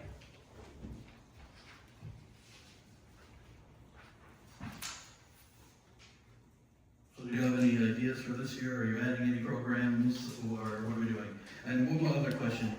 I think it was last year or the year before, you requested capital. Was it ever put in a bond for you for the replacements of the light around the park?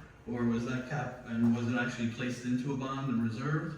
Or did it never get placed into a bond and I reserved? think we So, voted that down. the council and I, we spoke in the last previous years about putting money away for the eventual replacement of the lights at Park Lake. The idea is we're putting $60,000 away every couple of years, so we don't have to pay $350,000 when the time comes. So that's what that is for. Why would you not bond it if it's going to be part of an improvement project? That would be the CFO question. I don't think we put the money there last year, we decided not to, correct? I believe there was conversations last year that it was going to be used, because I believe it was you that brought up you wanted lights on Wall Street. So I believe that's where that money went. There's a line in general cap for $60,000 for replacements of lights for streets and parks. Yeah, but last year, I think we decided not to use that money.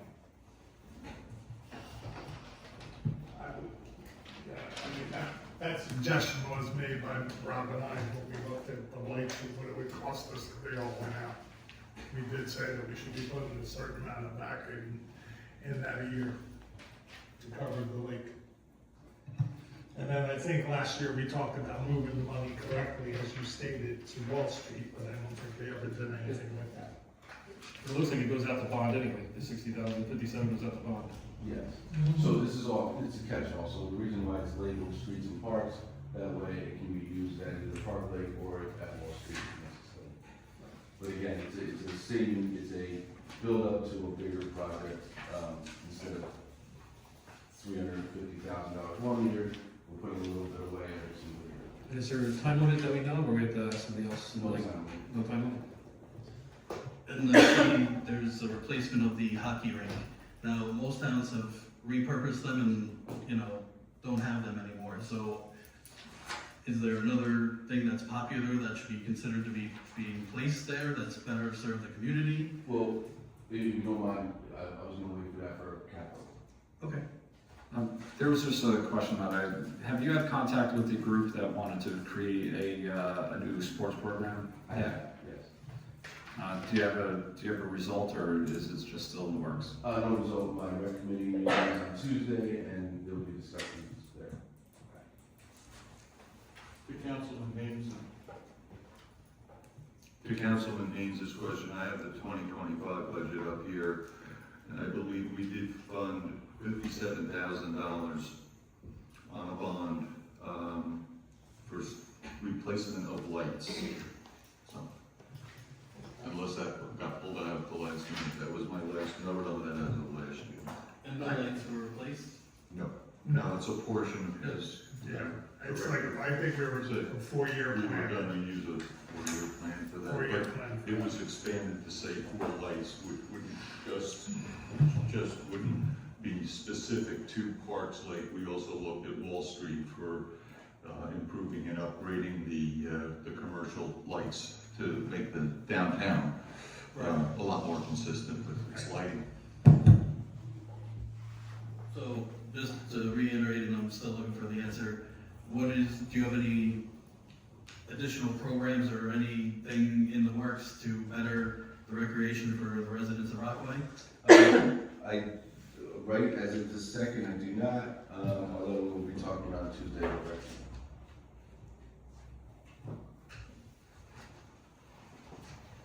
What would you be talking about Tuesday?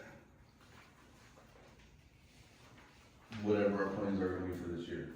Okay, no, I mean, when we talk about the new league or whatever new thing we're looking to sponsor. we're gonna talk about, whether we have the field space or insurance. We're gonna talk about, some issues that, came up that I talked to, the woman that brought that to your attention in the council meeting. I had about a 30-minute conversation with her and her son the other day. So I think we're talking through some stuff. I can't say No, that. that's fine. Do you remember softball, Rockaway men's softball league and the women's softball? Did we do anything with them as far as funding? No, they paid us. And they covered their own insurance and all of that, correct? So, no, so what happened was, so Rockaway, Borough, they had an adult softball, women's, they paid per team to the borough. We covered them insurance-wise. There was a horrific injury that ended that program, and it will not, most likely will not be coming in. Now, how many, do we write down all of our fields? Yes. How much do we, on average, take in on the renting of the fields? And do the other people have to provide us with their own insurance riders, or do we cover the insurance riders? Everyone, insurance, everyone who rents the fields has to provide their own insurance. And any borough projects that we do and our team sponsored stuff, we cover it through our gift. Right, anyone that's basically, anyone that's getting a budget in this budget is covered, correct. And how much do you normally yearly, is it taken out of your main budget, the cost of the gift, or we take that from somewhere else? Comes out of somewhere else. Okay. Yes, so we have several field rentals. We have from, even, I just got a request the other day, again, for the Rampage softball tournament. They pay us, they provide us insurance. We have a youth little kid soccer program run out of Divine Mercy that comes over here. I mean, Divine Mercy gives us insurance to use our playground, use our facilities. They also pay $200 to use the playground. We have a kiddie soccer program that Divine Mercy uses. They provide us insurance, do a facility use request form, and they pay us about, I think it's $375 for a season. So we have a very busy and healthy rental program, which just So in 2025, approximately how much money did we take in? probably $8,000 or more. So it's a, you know, and this replaced the old, you know, I started this about 5 years ago. We were never doing this before, because we had the rec cards. This is replacing that rec card fee that just didn't make sense to me, where we were charging, you know, rural families a lot of money just to play sports. So now we're supplementing that with, you know, outside people and people that want to use the fields, that they have to rent the fields, including, you know, Rampage for their tournament. They'll be renting 2 fields. So it keeps everybody safe, keeps us safe, keeps liabilities down, knowing that everyone has insurance and that if something happens, they have to also sign a hold harmless and among other paperwork. And this goes for every single person that uses the field, besides the one that are directly getting budgeted.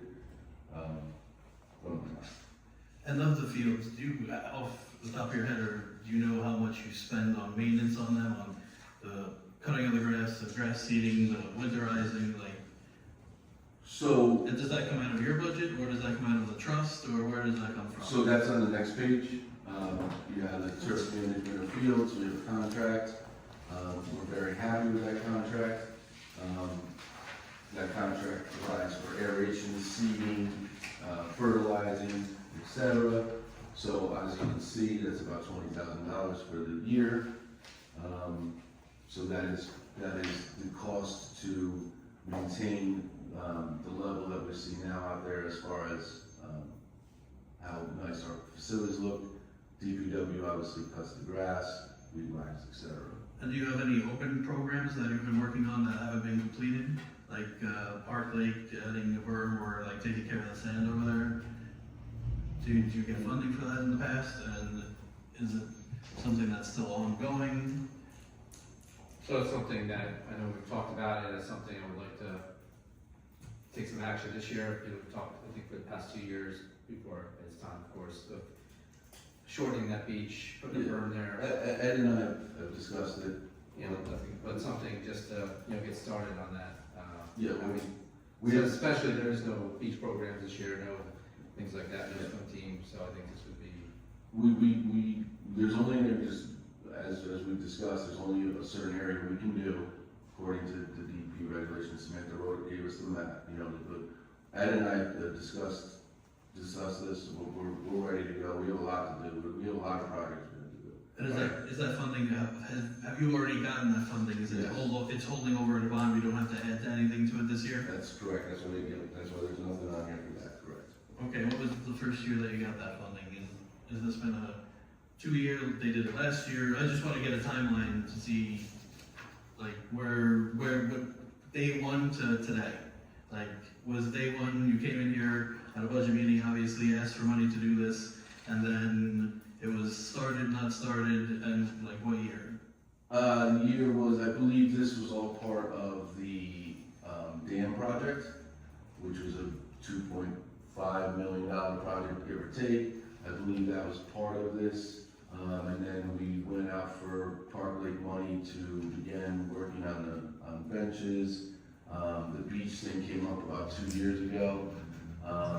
Again, I can't drive a backhoe, so I can't move the sand, but it is in the works. Now, question, without having a swim team or anything, anybody going into the lake, does that change any amount of money that we need to do for the lake maintenance? Like, are we still required to test the water if no one's going into it? Or is that gonna be money that's gonna be available to you now to use for something else? Because, or like, just, are we supposed to keep on testing it? We normally test it? I know we were testing it because you had a swim team, but now obviously we said no more swimming, no more this. So do those funds now become available to be used elsewhere? So, no, there will be no testing, but that's done by our health department. So, The testing from that comes from the Board of Health. or health department of health, so they test the water, so that's. That's not in this. Shouldn't that water be tested every couple of years anyway? So, I mean, so we're obviously, talking about, if nobody's in it, we don't need to test it every No. 4 weeks, but. there's various types of testing. So the health department is testing for fecal count, right? That's their testing parameters. That we will not be testing for this year. Again, that was included service with Randolph. That's out of the picture. The other testing, the depth testing and saturation testing and all that sort of stuff is done by a separate company, Princeton Hydrant. We want to keep that going. We've established the baseline. We want to know what's going on in that lake, whether people are swimming in it or not. We did have a harmful algae bloom last year, so we're going to be more susceptible to it this year, which means we have to get notifications out there for people not to go near the lake, can't fish, et cetera, et cetera. So that is, we want to continue that. That is in the budget again for this year. That's lake management. It's to lake management, yes, that's part of that lake management line. But I think it's important that we continue that as long as we can. And they also are working with the township on several projects which will affect our lake positively. So, you know, it's good to have that partnership with this company who's, you know, well known throughout the country. Are there any major repairs needed this year for any of the rec facilities? Repairs, I mean, there's always, I guess, repairs, minor or major. I think the one thing, again, when we get to capital, I'll talk about the hockey rink. But I think we're in pretty good shape. You know, we've been able to, I've been fortunate enough for the last 2 years on several of our facilities, Donatoni and Smithfield, to be exact. I have Eagle Scout projects because I get Eagle Scouts coming to me all the time, so I coordinate Eagle Scout projects. They painted both those facilities. They look phenomenal. You know, I think we do a really good job of, or I try to, keeping up on our facilities. You know, obviously I live here. I want to see our facilities looking as nice as possible, and I think, you know, now with Ed on board and we're communicating, it's his first year going into the spring, so we have a lot to go through. I think we're in pretty good shape, playgrounds are inspected regularly. I think we're in pretty good shape there. We have to keep that engineered wood fiber up to spec every year, so we're watching all this stuff. Rob, if there's one thing I could ask, and I see it on here, you're mentioning facilities right now, but the concession stand and the bathrooms over at Park Lake Yep. are really, could screen out for a nice coat of paint over there on the exterior. And also, I will resurface the concept of at least a trial to reopen the bathrooms. I've been contacted and requested by a number of community events, and at the events or just simply when I'm walking around there. And I know I've chatted with a couple of my fellow council members about just giving that a trial to open it up. The facilities are there. I don't know whether there's any big dollars that would have to go into it, but a trial, a couple of weeks to open it up and give our residents an opportunity to use those I think it's restrooms. gonna be one of the things I'm gonna advocate for, even if we just put sanitary pads inside those bathrooms, and that was part of my issue last year. I've been to, recently to the La Jolla, San Diego, and their big seal beach, and going to the bathrooms, and what do they have? Those prison style toilets there, but, Mayor, what did you say what did you say about that? what's that? Sanitary something, what did you say? Just wipes. Oh. Just sanitary wipes, just to have in there so people go in there and wipe down what they need to do, and, Just real quick with the sanitation wipes, not recommended for our sewer system, because that will cause an issue. That's why there is no paper towels or anything in our restrooms. right, So that's something that we have to look at. but I think, well, thank you. But along Councilman Hurley's, open them up for a trial period. If there's no issues, continue, if we're seeing issues, then, And we do have our in-house custodian now who could stop by a couple times a week, make sure that they're clean, sanitary, and move it that way. But Rob, to your point, the Eagle Scout project would be a prime destination for a great Eagle Scout project outside. Get the nice Rockaway Borough colors up there and really bring that up to spec. Rob, just to also add is that you really have to update you as well, Councilman DeVito, that over the last couple of years, we have really upgraded all our parks. We started with Hetty, you got a grant for $75,000 for playground at Parks Lake, right? So we've been upgrading every year these parks. So I think it's making it more attractive for new residents to come to Rockaway Borough. So great job on that. I know we continue to make our parks, nice place for the residents. Thank you. So real quick, back to the Park Lake bathroom. So obviously, that would have been ideal for another Eagle Scout. That was my plan for another Eagle Scout project. That Eagle Scouts do it. I actually have my lifeguards painted all the doors, so it's really just the building that needs to be done. But obviously, there seems to be some urgency in this, so, and I can talk about how DPW do it, but my plan was to have an Eagle Scout do it because they've done a great job in all the other buildings. As far as the bathrooms, I've stated my concerns. I guess my one big thing right now would be if it's the council's choice to open those bathrooms, I guess 7 days a week, noon and night, we have to have someone go unlock and lock those bathrooms every single day. Could we put automatic locks on it, like for a time frame? No? Yeah. And in addition to that, we also have to set up a facility cleaning plan that is more robust. So we need to discuss that and see if there's any adjustments we need to make. Is there any way to replace the existing toilets that are there to a different thing? I mean, I'm just asking. There are several concerns. We've been down this road with other bathrooms in town. When we leave them open for the public, it ends up costing us more money than it's worth. It's happened at Don Tony several times. Sinks get broken, toilets get upended, everything gets clogged. We've had these issues before here in and town. those are the issues we're talking about. We're gonna do a trial. If we're having those same issues, then they get locked right back up again. And I just want you to know that that's the cost of doing business, because it happens everywhere, every public bathroom. We've had it where I work, we have public bathrooms. You need to provide bathrooms for the public, especially the senior citizens walking around there. We don't want them to not have access to a bathroom.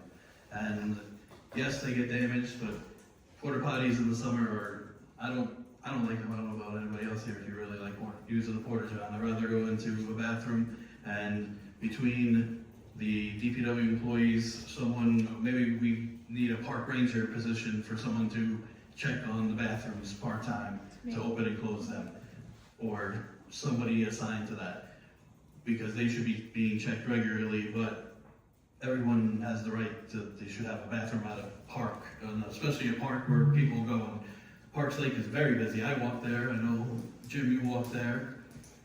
Would the governing body be open to the discussion of having some of the monies that are not being used as lakefront activities into some type of security or maintenance personnel being on site during some of the heavier times of usage? I think that would be something, some of these things go for days before even somebody takes a look, so I want to make sure that we have somebody in there. I've been in numerous municipalities that have had issues with damage to bathrooms, and recently Dumont, probably was the best example of why people have closed up their bathrooms during daily operations and only having them open during scheduled events. I think there's a mandate to give it the college try and make sure that this works, but let's set it up to make sure that it actually works. Otherwise, we're going to be talking about this in 6 months and next year as well. Yeah, the cost of doing business, I think that's the irresponsible comment. We had the problem, you'll remember it, on the Tony, I think. Yep. 15,000? Yep. What was the number on that? It was something high, but. And that's a big number. I'm not in favor of opening up bathrooms when it's a $15,000 cost. And the other thing I think we just have to ask ourselves too is our neighboring community that also shares a lake with us has beautiful bathrooms in a building right by the lake. Those are not open. And I'm sure it's the same reason. It's the same exact reason why, they're not opening theirs, and so it's not just us, and there's concerns. There's concerns, but, I'll leave it at that. Well, hopefully, besides the comments of our administrator, myself, a couple council people, let's work to give it a try. Well, to be clear, I'm in favor of doing it, but if it becomes a costly adventure, I don't think we do That's it at why all. we're doing the trial. This is a request from the public, so we have to. Oh, no, Tom, I'm in favor of doing it, but There's a few we ways to learned get around it. our lesson at Donatoni where it cost us $15,000. This happened in Farmers Field, they tried to burn the building down one time. Right. It happened. But as the director of public works made a comment, sanitary wipes, you can't do that. They're out. That's a no-no. So we put hand dryers there for towels also. There's things we get around with. Sure. These are industrial type fixtures. It's a concrete building. How much can go wrong? So Well, I'm more worried about safety. Well, safety, We had kids hanging out in these bathrooms, that's and everywhere. We have. there was needles and That's everywhere. We can't stop that. That is also why we should have the police checking it. They should be doing property checks on our parks to begin with. So including the checking of the bathrooms should be part of the police department's property check of our borough facilities. If you have somebody opening and closing the bathrooms, they will see the bathroom every single day and be able to know repair and say, hey, we gotta close this one, they broke the sink. And then you go to replace a sink. It happens. I'm telling you right now, you open the bathroom, it'll be great. Some kids will get in there, they'll cause mischief, and then you repair it. That's what we had to do where I've worked several years. We've always spent some money repairing the bathrooms because juveniles get in there, they cause damage. You can't avoid it. And it's a trial, just a trial. That's it, trial. Okay, so just two last points then. So I am paying for a porta john right now, so does that have to be? Parks, in the township parking lot. Yes. There's two of them up there, right? One's paid for the tax, one's paid by. I would leave it. Leave it. Okay. Two, and then I think what has to be worked out is who's opening and closing its doors 7 days a week, twice. That's a big. Well, the hours, what would you want the hours, 9 to 3? I think you need later than that. I think you got at least 6, 7 o'clock at night. Well, we can't cater to everybody. It's impossible. And we're talking Just like our Saturday. jobs at the other I end. think you see a lot more people there at 5, 6 o'clock I at know. night We than can't cater cater during to the day. I think you would cut it at 7 p.m. in my opinion. I agree with that, but again, we can't cater to every single person. But I agree. It's impossible. 8 to 7, we're not figuring it out here, but 8 to 7, something like that, that's something that, you know. It's a trial. It's a trial. It's only a trial. And we gotta remember weekends as well, so we have to, is someone getting overtime to open and close the we have truck duty every morning, We have truck duty every morning, but they're only here for an hour. Right, so, I mean, how long does it take to stop and unlock 2 doors? It's, Yeah, but the problem is locking it back up. well, that's. Then you can give that assignment to the police All right, department. I just have a quick question. Okay, sorry. Are we worried people are gonna sleep in these bathrooms? Why are we locking them? What could happen at night that couldn't happen during the day? Vandalism. Hmm? Because we're worried about vandalism. Could Yeah, that I happen mean- during the day? Not any part of it. I'd say leave them open. Give it a try. That just saved us all this money. Well, they don't like the porta potties. Good point. You want to see an element? I have a kid, I'll be more than happy to lock them. I'll help you out there. You're not the only one that can't do it. If these bathrooms, just a little insight, if these bathrooms are open 24 hours a day, 7 days a week, we're gonna have somebody in there every single day, either checking them or cleaning them. And that's an added expense to the borough. That's something that we have to look at. They should be checked regularly because you have to refill the seafold and they should be checked so that we know vandalism has happened. Because if they break the sink and it's flowing, the guys should be checking, one person should check it at least once a day. Yeah, so when I'm locking the door, of course I'm gonna open the door first and look in there before Exactly. I think it's clear that there's a mandate that we need to attempt to get this done, so I think a conversation both with Recreation, DPW, as well as the police department needs to be put together to make sure we come up with a plan that works. It's doable. This is. And I think the last piece of the puzzle, obviously, too, is we gotta talk to our janitorial services, because obviously, I don't know, he has the time, because he's gonna have to get cleaned probably every day, and stocked every day. So we have to make sure that he's able to do that. Who handles him? Is that part of my? It's all the, yeah, it's in the. Can you reach out to Larry? Thank you. Okay, so, I don't know where to leave off, I'm sorry. I think Bouncing around a little bit. yeah, let's move to capital. I think your budget is well stated for it. So, obviously, I have I'm a little all over the place with as far as, the capital stuff, I have stuff, the police department, that was talked about. I have, under, I know there's some computers that need to be done at town hall and the police stations, those I believe are included in the budget. Not many, but again, on our regular cycle. The one that was brought up, prior under the other buildings and grounds, the Main Street improvements. So that's a fund where,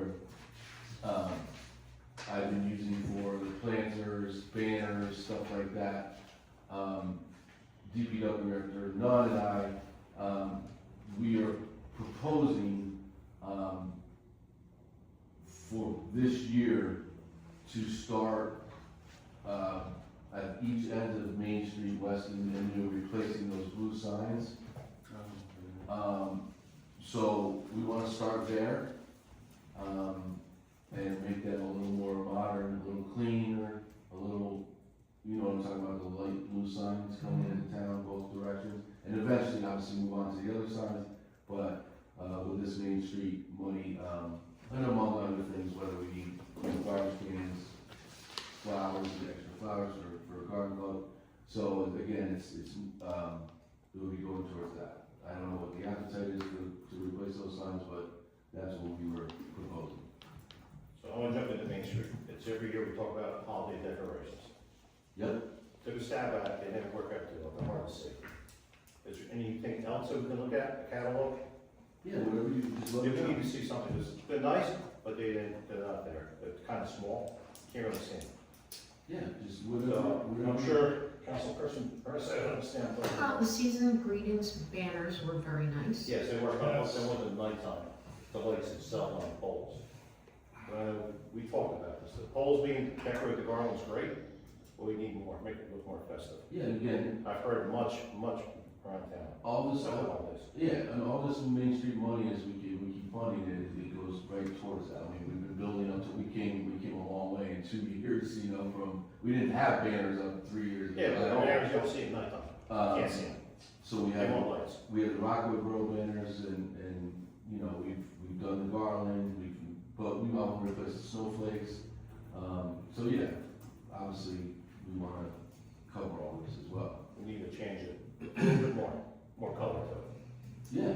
Or you can stretch them out more poles, and if you do, it'd be great. Yeah, no, I agree, but again, it's the funding, Well, you gotta put 15,000 for that, so we get some of that, a couple pieces. Well, Yeah, but that's for the Right. signs. right. Yeah, but also, we're talking Main Street here too, so it's part of Main Street. Well, if Yeah, but I think what Rob is saying is if we want to do that, we need to increase. And we vary line.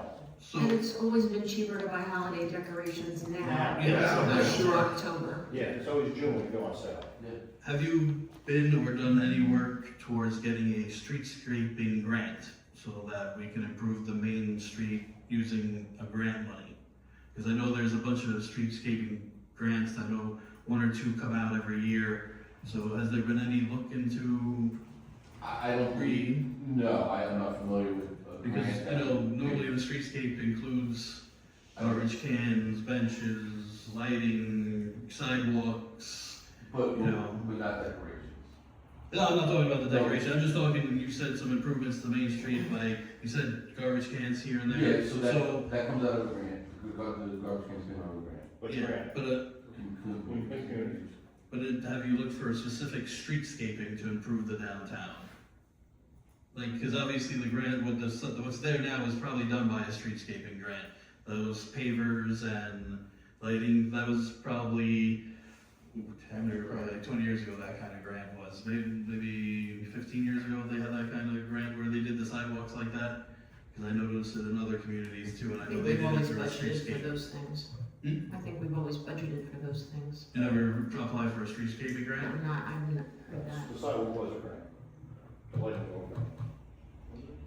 Just going back to Rob's the signs, which I think any entry point to our town is really important. Are you talking about East Main and 46, that blue sign?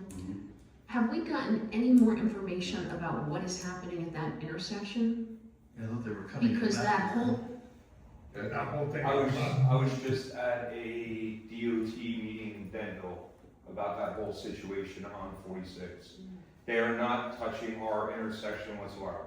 It's going from basically the bridge, if you will, going down the hill, going towards Route 80 bridge.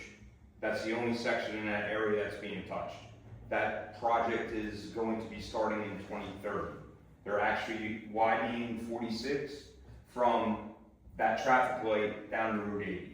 It's going to be a turn lane all the way down the center of 46, and they're going to be widening 46 in that area. That's it. They're not touching anything in our area.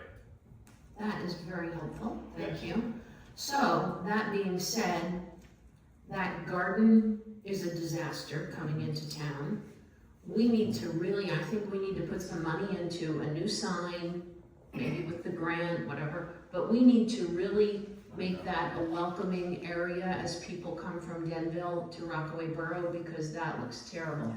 And I have to say, I'm very grateful for this Pearly Maze, or whatever the heck we call that business. They just cleaned that whole thing up. So if we could put a plan together to really revamp, put in river rock, whatever we need to do. I think we need a project to really, Straight roll down. Can the Clean Communities funds be used for that? No. I don't think there's enough. I don't think we can.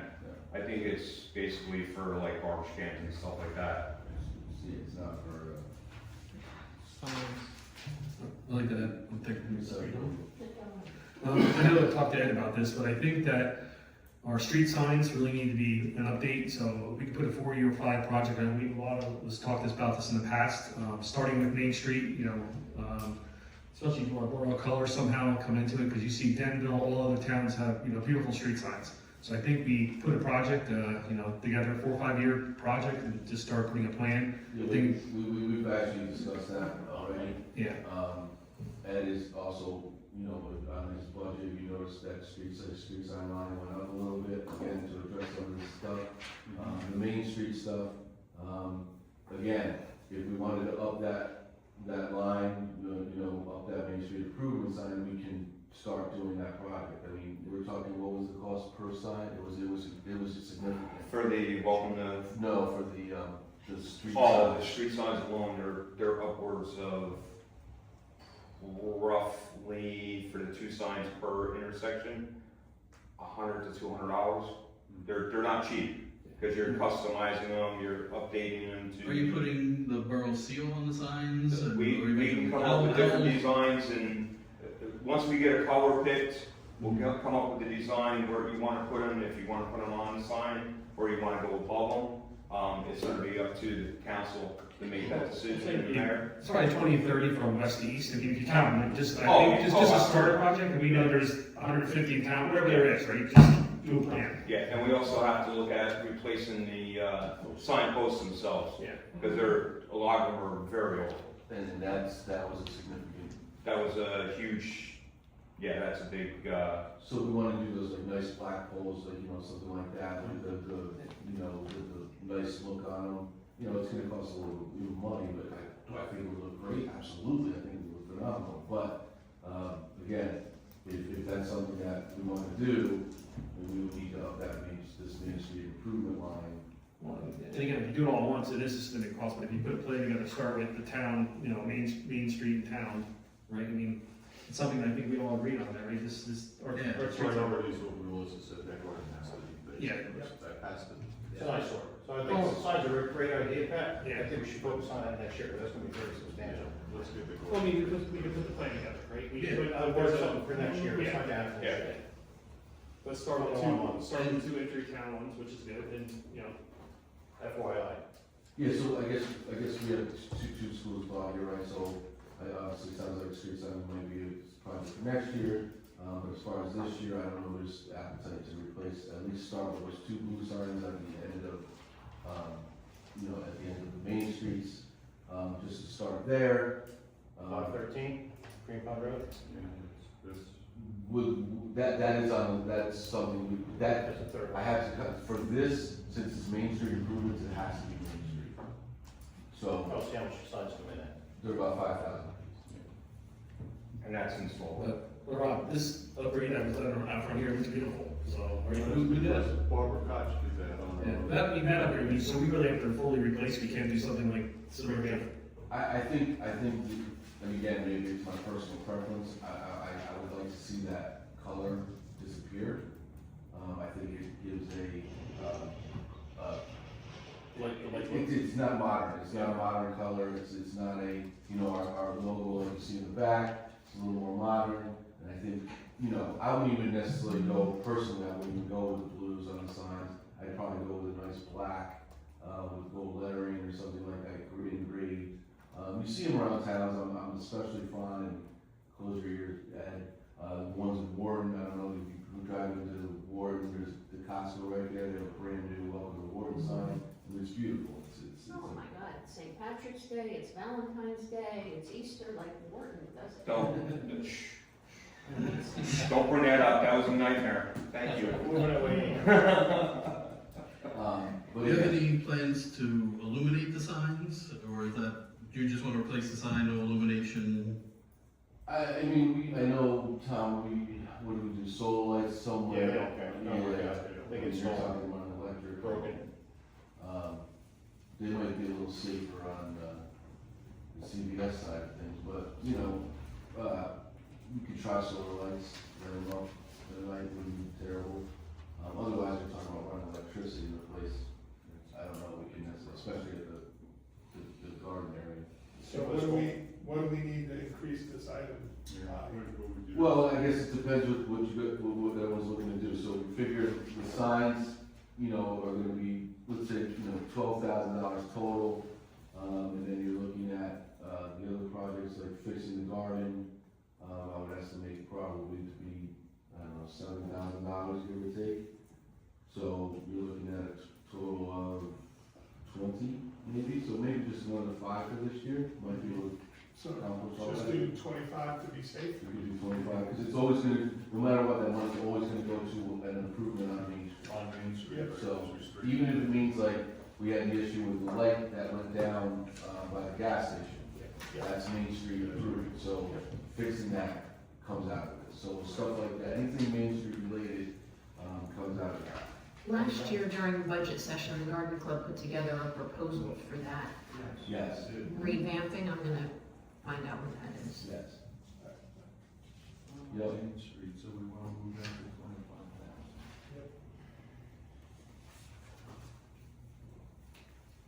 25,000. Okay, so moving on, I think as far as that is concerned,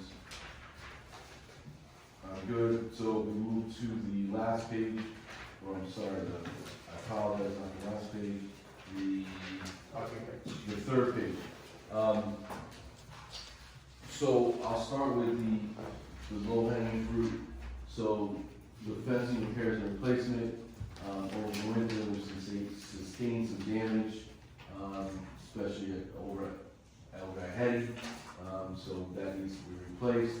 Ideally, I'd like to do the whole run, with a nice black fence, if we're gonna work on it anyway.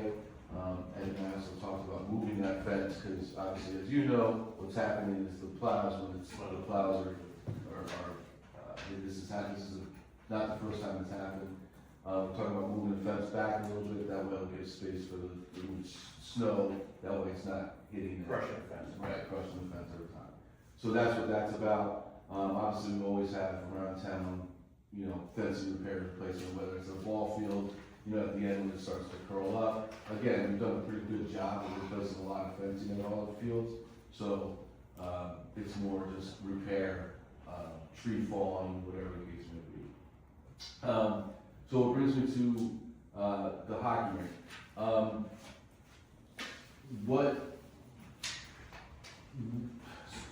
So as you know, I applied for and received a grant for the hockey rink.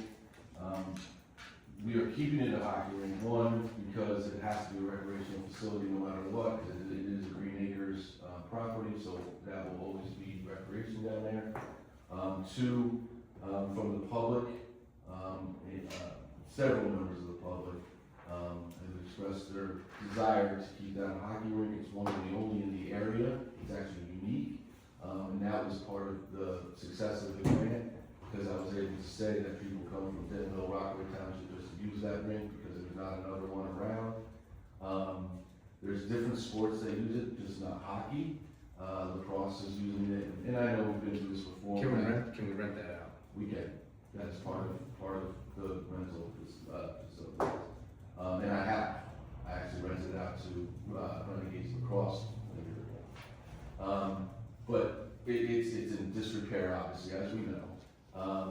And I do have money set aside ready to go, and the money I have set aside ready to go is going to make it look nice, basically the same as it does now. What I'm looking to do, and from hearing from the public, is I want to make it really nice. So what I'm asking for is in a bond request, $125,000, and basically really make this nice, really make it something that, you know, getting rid of the wood boards, putting actual real hockey boards in there, and I actually have pictures for you of what it may look like, whereas I'm working with Samantha on this. If you want to pass it around, you can take a look. So what is it So the grant, the grant was, obviously. No, the grant that you're getting. Oh, you got a grant, and you want to bond. You said a grant you're getting. I already have it. And what is that, that's one, what is that? So basically what happened was, 2 years ago, when we were cited by, I don't remember what was it, I think it was Green Acres actually, came out, did an inspection.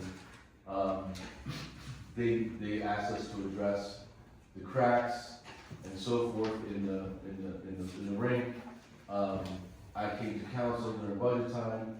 I asked for $60,000 to begin that process. In the meantime, after doing some analysis, we realized just filling the cracks is gonna do no good because it needs to be completely ripped out. So then I went for the grant. And by us having matching funds, so I got a $60,000 grant, we had $60,000 matching, that, again, gave us better opportunity to get that grant. So we did receive that grant. I'm currently doing my reporting for that grant. So we're at $120,000. Another $125,000 is going to make the rink look like that. So basically what we have now is we have to, at the end of the day, it has to be no repeat, the whole thing.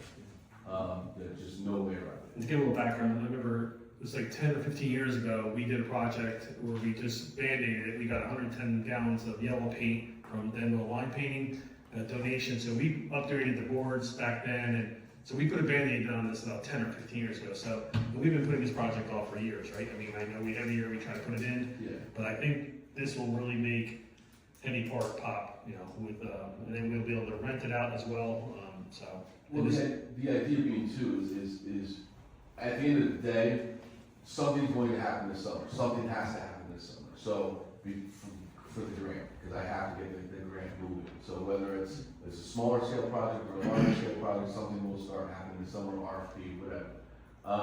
I think the biggest draw to this, and I've heard it from a lot of people, because remember we have lights on that court as well. And it probably wouldn't happen year one because you want the base to settle, but we want to be able to freeze that over and have residents be able to ice skate in that over the winter. So that's kind of one of the big, and again, having the hockey boards, having the whole look, I mean, you're talking like You could make it a nice. you can make it a really nice place. So is there a facility there now that if we did turn it into a hockey rink in the winter, that we would be able to do, would you bring in like outside company, or would this be us renting out skates to people so that the funding that we make some income off of it, or will the hockey skates be free? Like, how, most towns have gone away from these kinds of rinks and replaced them, so I wanna know, what's the multi-purpose function? Okay, we have street hockey in the summer, if we can skate on it in the winter, great, I think that's a great idea, I think the public would love a place to skate, but what other functions can we get out of this facility? Since we're here, we're spending money on it, what are the multi-purposes? Can we put up basketball nets in it? Like, is there any other kind of sports that can be used into this facility?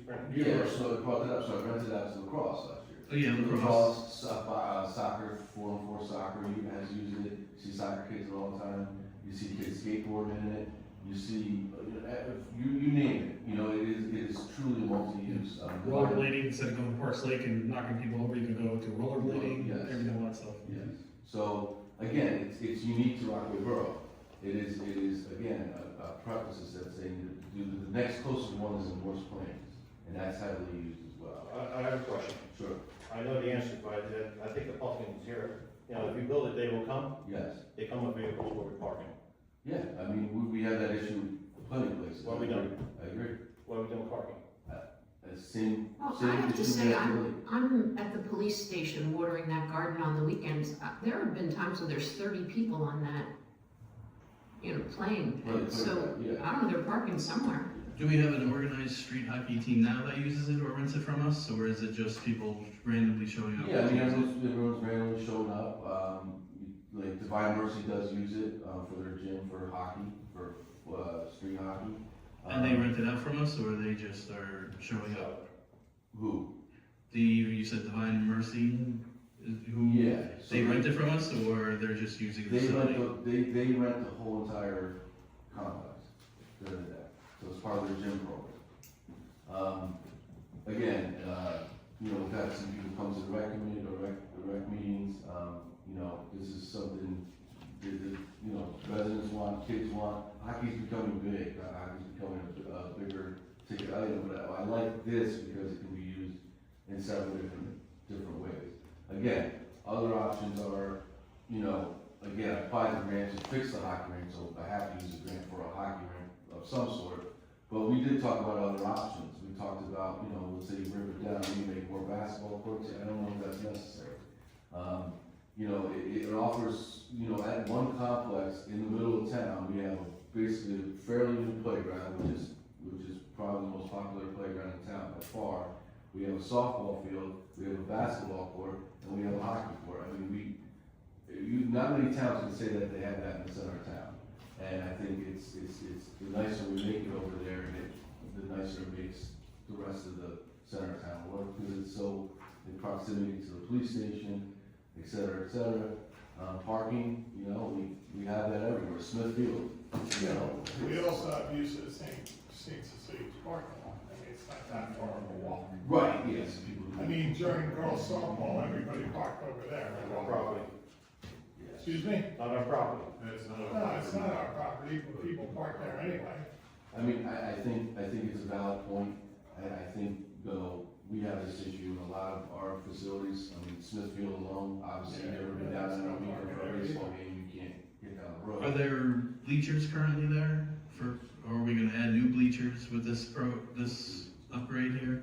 There's, at the hockey rink, are you putting the bleachers in? Yeah, For I the parents, mean, and like, what are your plans, like, what are the upgrades? Is the scoreboard, like, we already have lights over there. No scoreboard. No scoreboard, No. because there's one in the picture where, that's why I was Yeah, like, no, yes, no scoreboard.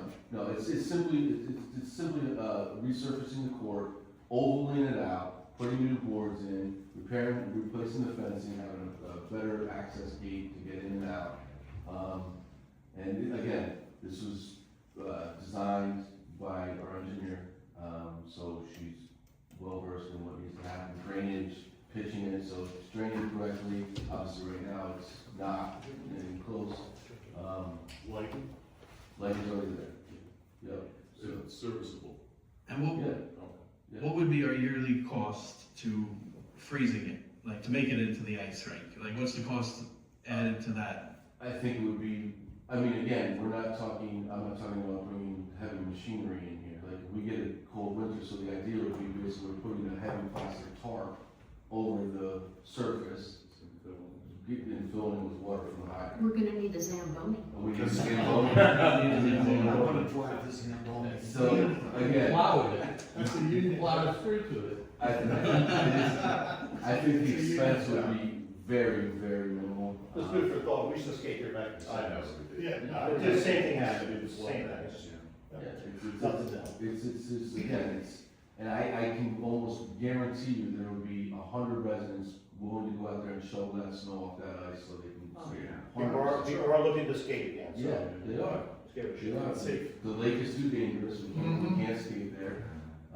And, you know, this is a good alternative for the kids to get out there and who knows what this is. But it's a premier park project. I It mean, is. You know, when you look at the activity outside of Park Lake, that one draws probably The most people. the most by people far. over there. By And it's far. great for the younger children too, because you've got the playground area. Yep. Children.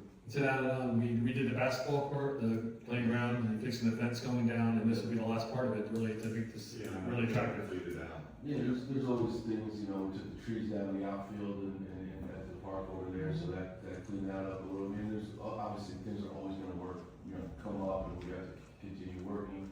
We're talking about, we have to do a little more research, but possibly adding some parking right behind Adler, because I believe that's our property. I don't know how far it goes out, but I wanna say it could be potentially 25 feet. But we have to verify that. So this is part of a broader project. But again, it's adding to one of our premier parks and making it nice. It's just how nice do we wanna make it, you know? Do we want the same old wood boards and have to go here again, or do we wanna make it so it's a more permanent, The other thing to consider, Robin, is Councilman Slotbauer and I have been in some very productive discussions with the New Jersey Canal Society. yes. That's a historic spot Yep. because it's the upper basin to Morris Canal. Yep. And that we've identified that as an anchor point as part of our proposed greenway. Yes. To start over, have West Main Street at the museum, come through town. Second anchor point would be right at Friendship Field in the Stone Arch, and the third anchor point would be at the upper basin, right there. Yeah, I think that we discussed that, right, with the signage, possibly new signs coming in. But you're talking about bringing people, and that's another activity draw.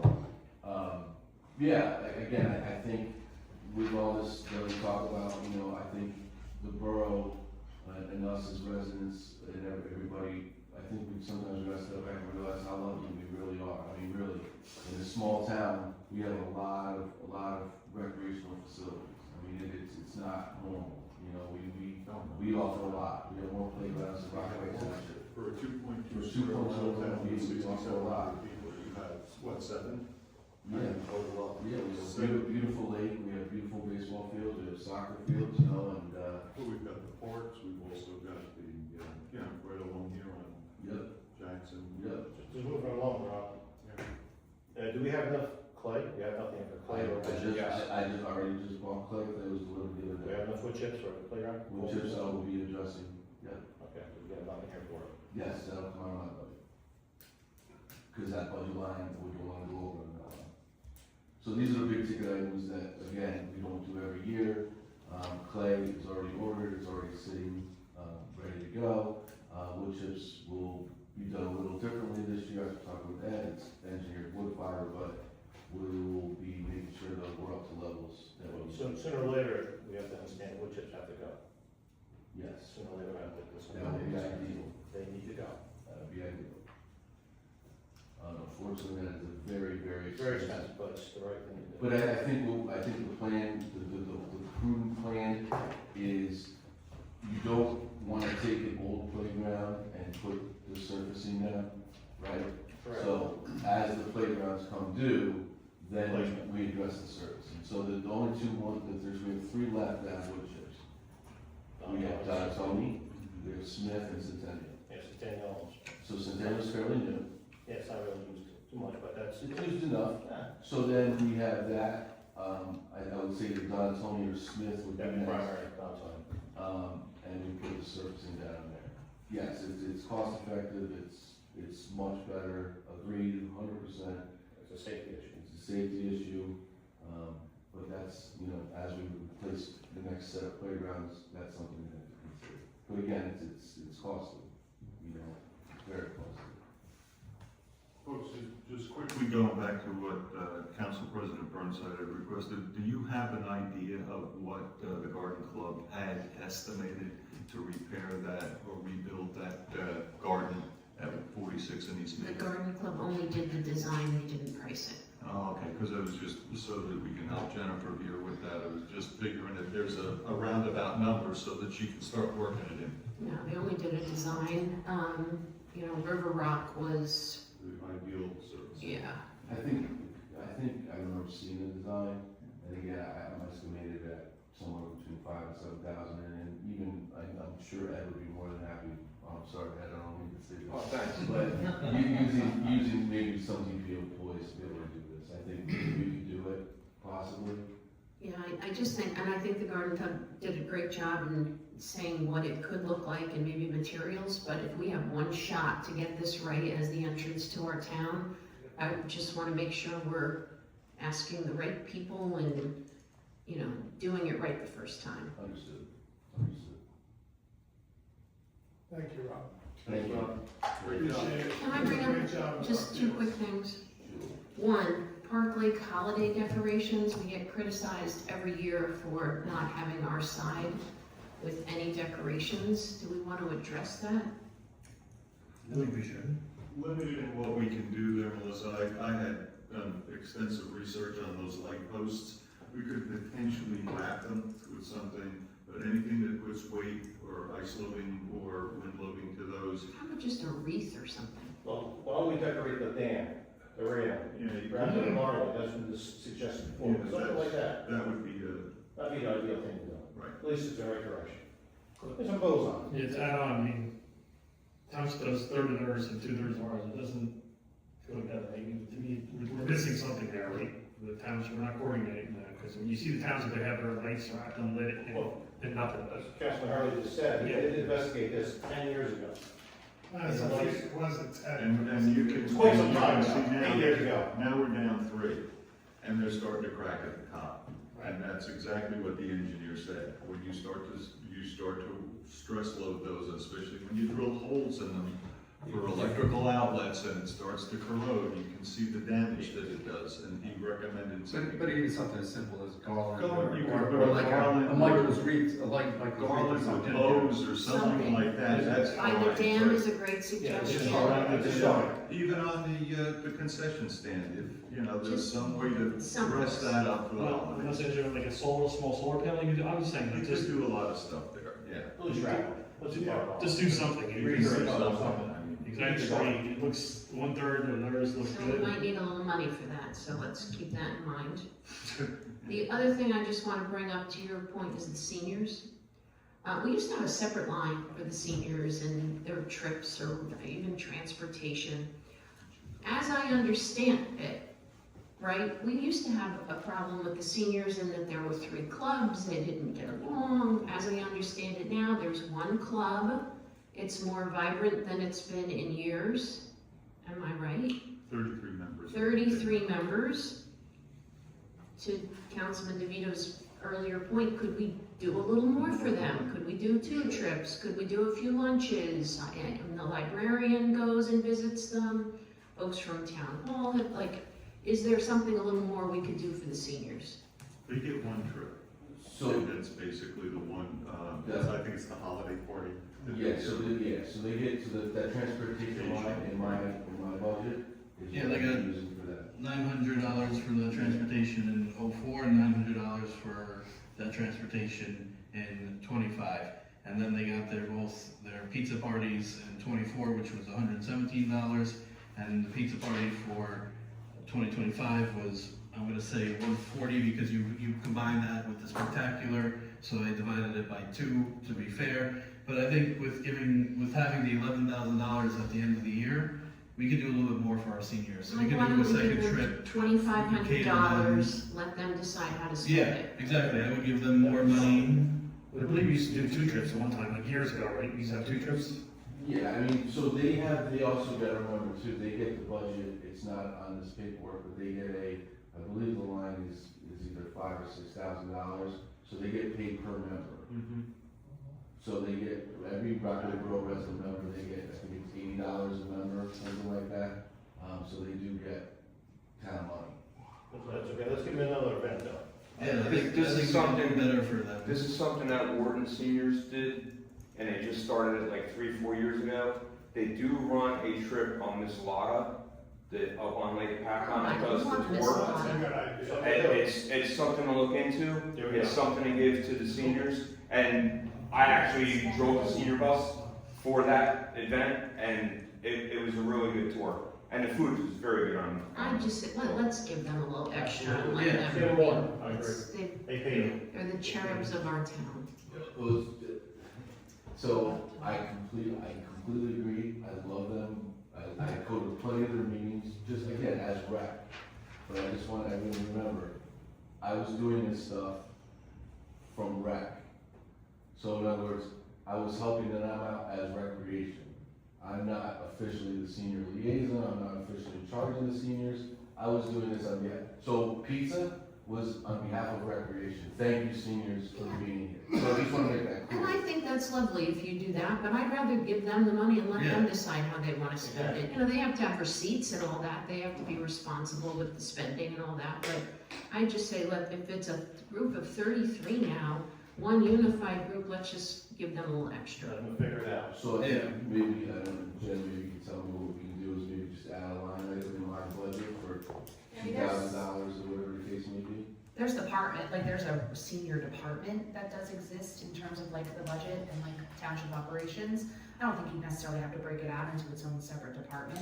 That's really kind of administrative, decision, but otherwise, you can put it within your recreation as, you've got a ton of different lines here. Yeah. Just something in there where it's clearly earmarked, for the senior I programming think would be completely fine. Okay, just make sure. I think with you have an events line, so I would consider anything that the seniors we're doing for them an event. Same as a tree lighting, the national night out, like, you have an events line, just take it out of the events line for them. Well, we want to make sure, I think the idea of Councilwoman Council President, sorry, is that we want to make sure that it's specified for the seniors. And by doing that, by specifying for the seniors, we make sure it goes to the seniors and not to other events. For that is the priority. Yep. Right? Yeah, if they want it. I think that line item also involves events for the summer concerts over at the. No, that's a separate line. We have a separate line after that? Yeah. Okay. The line item, the only line item, the senior line item that we have, like I said, it falls under revenue or something, is for the reimbursement agreement. That's currently in your budget, right? No, No. it's not listed in any of the paperwork you have today. Okay, so we. Yeah, Making sure they had a line item in in your general budget of your Yeah. recreation, you did tag the seniors in it, so that's where I got the senior money from it, because you did list senior trip. No, and that, absolutely, so- yeah, no, but I'm just letting you know, there's another line out there that covers their per person cost. And I think it falls under, administration other or something like that. Thank you. Thank you. You do a great job, our fields are looking really good, and our facilities are really top notch. Thank you, and I gotta thank Ed for that too as well, so he's at a park, and I'm looking Thank you. forward to working with him. But as we talk, just bring up about events, and members will listen to parts to do with it. The environmental committee, we met Tuesday night, and, they're pretty excited about doing new things. What can you? The environmental committee. Oh. And they look into the trees out in Giveaway, they're doing cleanups, they're doing, things for the schools. They need a small budget, but we don't need to look for the money, only Captain's gonna recycling trust. Because there's a lot of recycling preference. So they're looking at $1,200 to buy material. Because they already got plans to do street cleanups. Just an FYI, Jen could plug that in. Yeah, my only concern, do you have a second coordinator?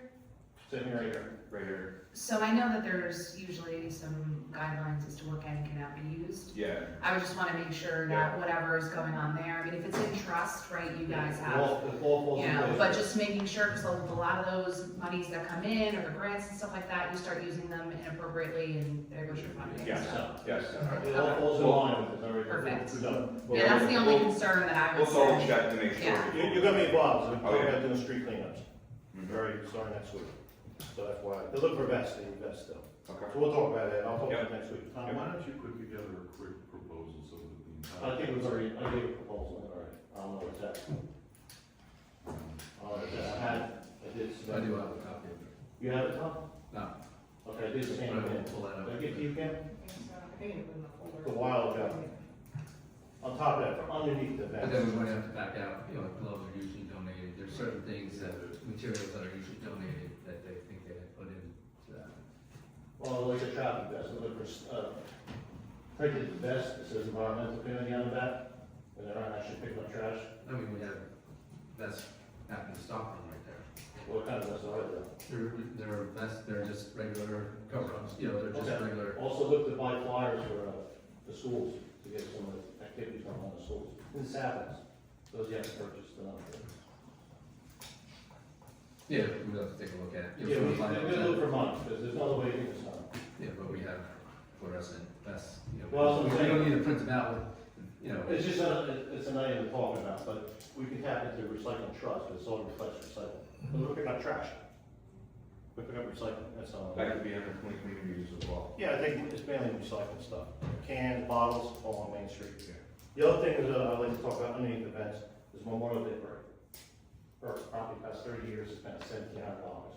And with the cost of everything's gone up. So I'd like to just cap it at another $300, make it $2,000. What are the expenses? Flowers, the band, booklet, and we send flowers to Washington DC every year for the wall. So it all adds up. They're buying flowers at Acme for $6. That's how cheap the town is. It's tough. Just can't do it. I'll make it look presentable. That's fine. I just want to flatten them off for 2,000. Would that be under events? That's not events. Well, that's a separate, not. That's a separate, I'm just bringing it up because, you know, they are looking for $300 more. It's not a lot, but it's one capital. I'm just trying to help Jen, but she's trying to find. I didn't see it in the budget, is there a Is it- celebration of public I events think it's, I department? think it says, Because I see an events line within your budget. yeah, there's a separate line, I believe it's under, Rockaway, Marcella. Yes. I believe it's listed that way, parade, I don't think it says parade, it says celebration, but there is a separate line. What department is that under? It's under, Events. could be DPW somewhere. Okay. DPW. I mean, because like a budget department is celebration of public events, which is usually where all of these things are captured. It's still an in-cap expense in terms of like, you know, it doesn't give you any benefit for the levy or any of that kind of stuff, but it is separated out into its own Yes, so area of the definitely budget. separate. It's separate Do you personnel have that? We do. Okay, all right, I didn't see it in the budget when I looked, It but is, it I'll is take a there. look. I think it's, if you look for fireworks, I believe it's in that, Okay. in that area. Okay. It's a very small group of line items on. Okay, and you want to make sure there's 2,000 for the Well, Memorial it's Day? 17 at the present time, I just want to plan it to 2,000. Okay, all right.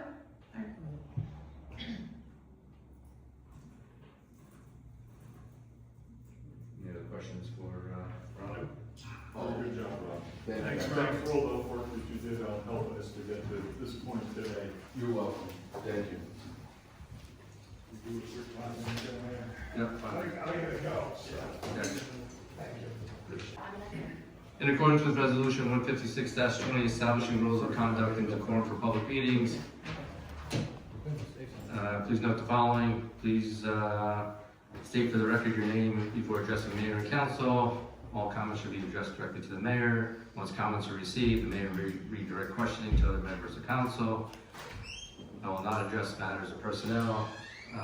All public comments, questions, or remarks will be limited to 5 minutes within a single turn at the podium. I'd like to open the meeting to the public.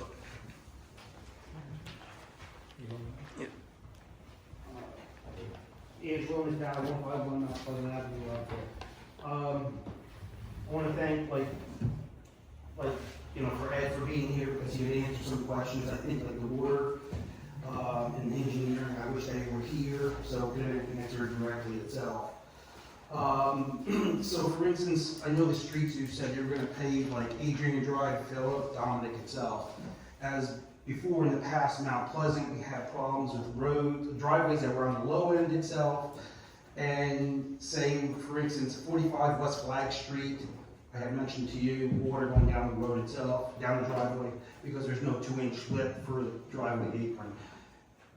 For the, what do you call the engineer, if she was here, I think she would need to address to make sure when those roads are being paved, the low driveways have a 2-inch lip, or the DPW itself, you know what I'm saying, you can look at that. So water doesn't go down driveways. I do have a question. For the mini excavator, what size or weight are we looking at? That is a 10,000 pound excavator with a 12-foot reach, and it is a John Deere 50P. Okay. And what about for the trailer? The trailer is rated for 16,000 pounds. So, but I mean, empty weight, how heavy is that? It's rated for 16,000. You can put whatever you want in it. Okay, and what truck would be pulling that? A mason dump or a single axle. Okay, because we can't exceed 26,000. I understand Okay. that, yes. So that way we don't have to have a CDL Correct. versus Class A. So That was the whole purpose of doing the trailer. Smart that thinking, way. smart thinking right there. Then the next question is for where are we gonna be parking extra stuff itself? Because like when they built the garage in the back over here, I remember the land use meeting, they went a pinch over the impervious coverage. So when they they granted to allow the garage to go up, but now that the brine tank went up and the snow plows where they are, it used to be pervious, now it's impervious itself. So how are we complying with, what do you call the DEP itself, or the land use itself? We're above that impervious coverage. So if we buy more stuff, you know what I'm saying, we're not gonna be complying to them. Let me see, you were talking about look for a skid steer. The only difference with a skid steer itself, and I don't know the loader or backhoes, do they have in-transit plates itself? The loaders and backhoes do, yes. Okay. And there will be an in-transit plate for the skid steer if we purchase. Perfect, perfect. And really, like, really all, I could say skid steer, mini excavator, I could say really, mini excavator is a great investment itself. But my question is really for the loader, if the loader's been working all these years, you know, what downtime have we had? Have we had like during snowstorms or downtime itself? Because that's a big chunk of change itself, you know. And the back part of this little borough of Rockaway, I remember Bonnie Hook was talking about before, like where you put people, say for instance, why not like close it off? Yeah, that's one of the things. Soundproofing, you know, That's it's why, like, you know, try to make little council chambers over there. Yeah. In that room there, just so. Yep. Yeah. So that's where I was thinking about that one right there. And for the season's greetings, you think maybe in the future, maybe lights to hit over the river itself, if we can get something like that? We'll continue to. Okay. And for Council Burnside, I have to say, that is like good thinking of the $2,500 for the seniors itself. I think that's a positive right there, and I have to agree 100% right there. We don't do enough of them. No, I agree with you, and we're all getting there. Thank you. Thank you, Angela. Or else we are there. Or else we are there. Go ahead, George, you're next. George Schuster, 215 Andrea Drive. I had a question back at the beginning about this, the Rockaway River stream bed project and the street. I wanted to know what's going to happen with that sewer line that runs parallel to the river.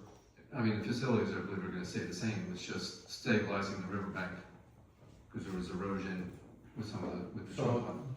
okay. But there's not gonna That be. sewer pipe is probably less than 5 feet to the actual river. And who's responsible for that pipe? I mean, if that's something. Rockaway Valley Sewer Authority, it's main trunk line. Okay.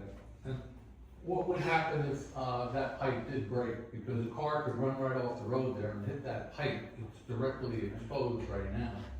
And it break. Major catastrophe, as any utility could have a leak. Well, it just doesn't make sense I don't to think a leave car that would, pipe there. I don't think, my opinion, I don't think a car, if went off the road, would affect it. There was a guardrail there, hopefully the car would stay on the road. Okay. Well, That's it's just just my something opinion. happened.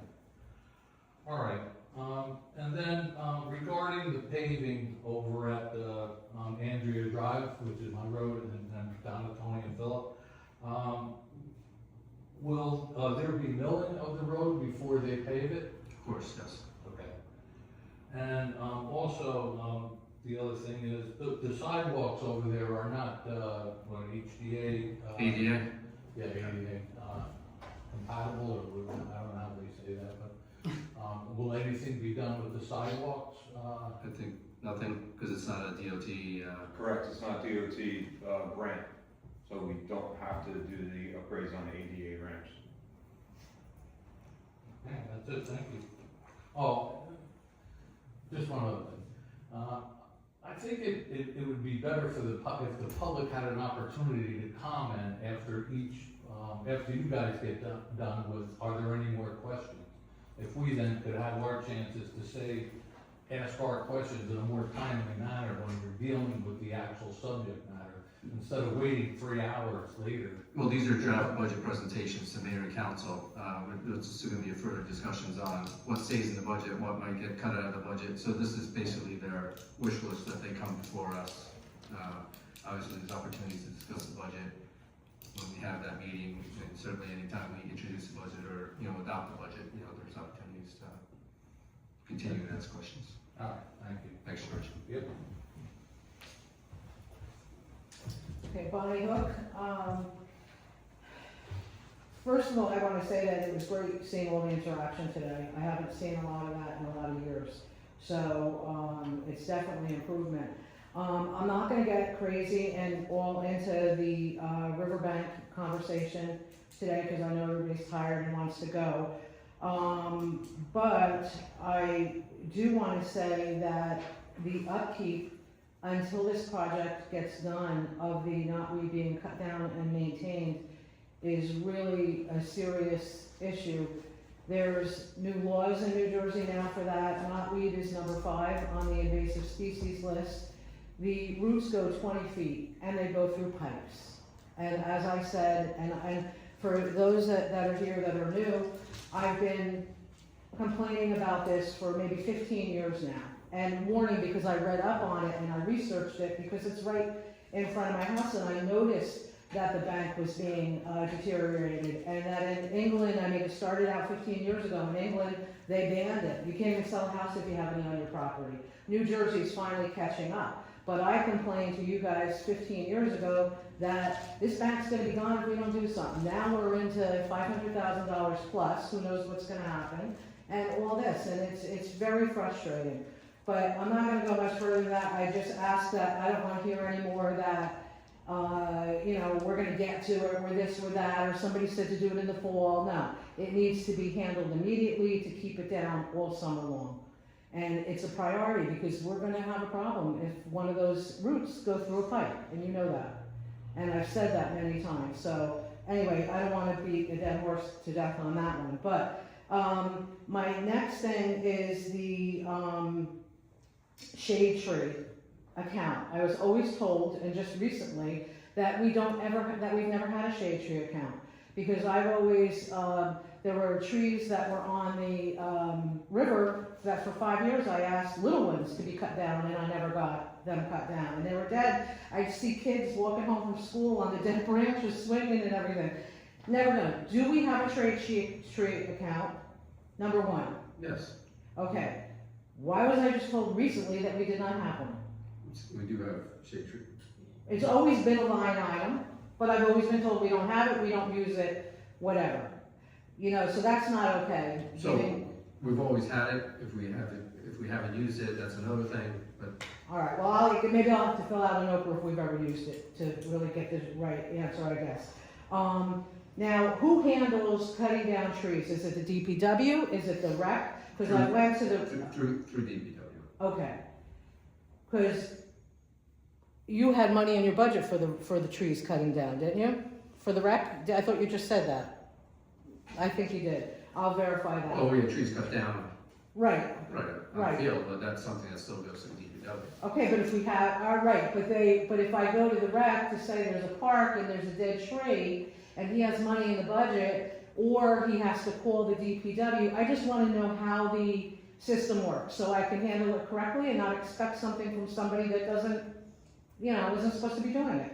Ed is the ultimate. Okay, so Ed, all right. So even if you went to Rob, there's a dead tree, blah, blah, blah, he still needs to go to Ed. Okay. So, I mean, you can still email or call Rob, but Okay. Rob will go to Okay. Ed. And But I've mentioned these things also in council meetings, and it never got any further, nothing ever got cut down or done. I think those trees. that Whatever. talked They about- finally did. Yes. Yes, but 5 years, you know, so, okay. The other thing was with the field up, or the hockey and all that. When we rent out our fields or anywhere, or this hockey or the park to the church, are residents allowed there? If they're being rented out, your resident can't use the park then, right? Is that, the? Well, if they're renting it out, they're using it, correct? Right, so the more we rent, the more the residents don't have this stuff available. Like, you can't bring a kid up to the, if the church is renting, they use it as their gym every day, the church? The park up the street on the top of Mott? Yeah, Every day they use it, and residents are allowed there too? yes. Okay, so then they are allowed there. Yeah, I mean, like, again, during the day, most kids are in school. Like, so there's not kids running around all day, so most kids are in school. Okay. Divine Mercy is obviously in. Okay. I just know years ago, I was told that I could not use it because it was being used by somebody else. And I didn't know if that was still the case, or if that's something that, you know, because I rarely go up there, but I think I had company or something and went up with kids and they told me I couldn't go on the property because somebody else was there, or, you know.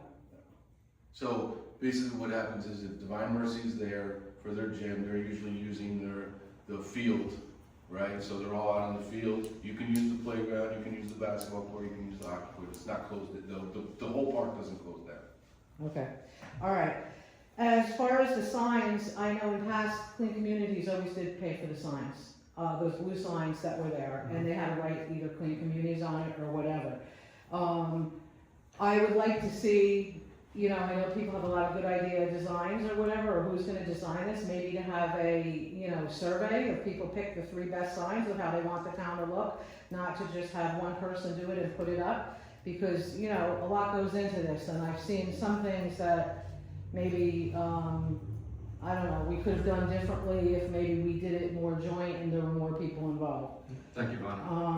What is my 5 minutes up? You're over 6. Okay, all right, I will. We're here on Thursday. I will, you got it. Thank you We'll be very back on much. Thursday. Thank you very much. Thank you, Bonnie.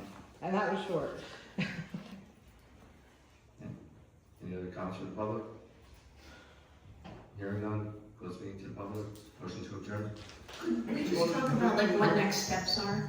What? Timing, next steps, are we meeting again, are we introducing? When are we gonna get a report of like where we are? Can we do a budget study? Right now?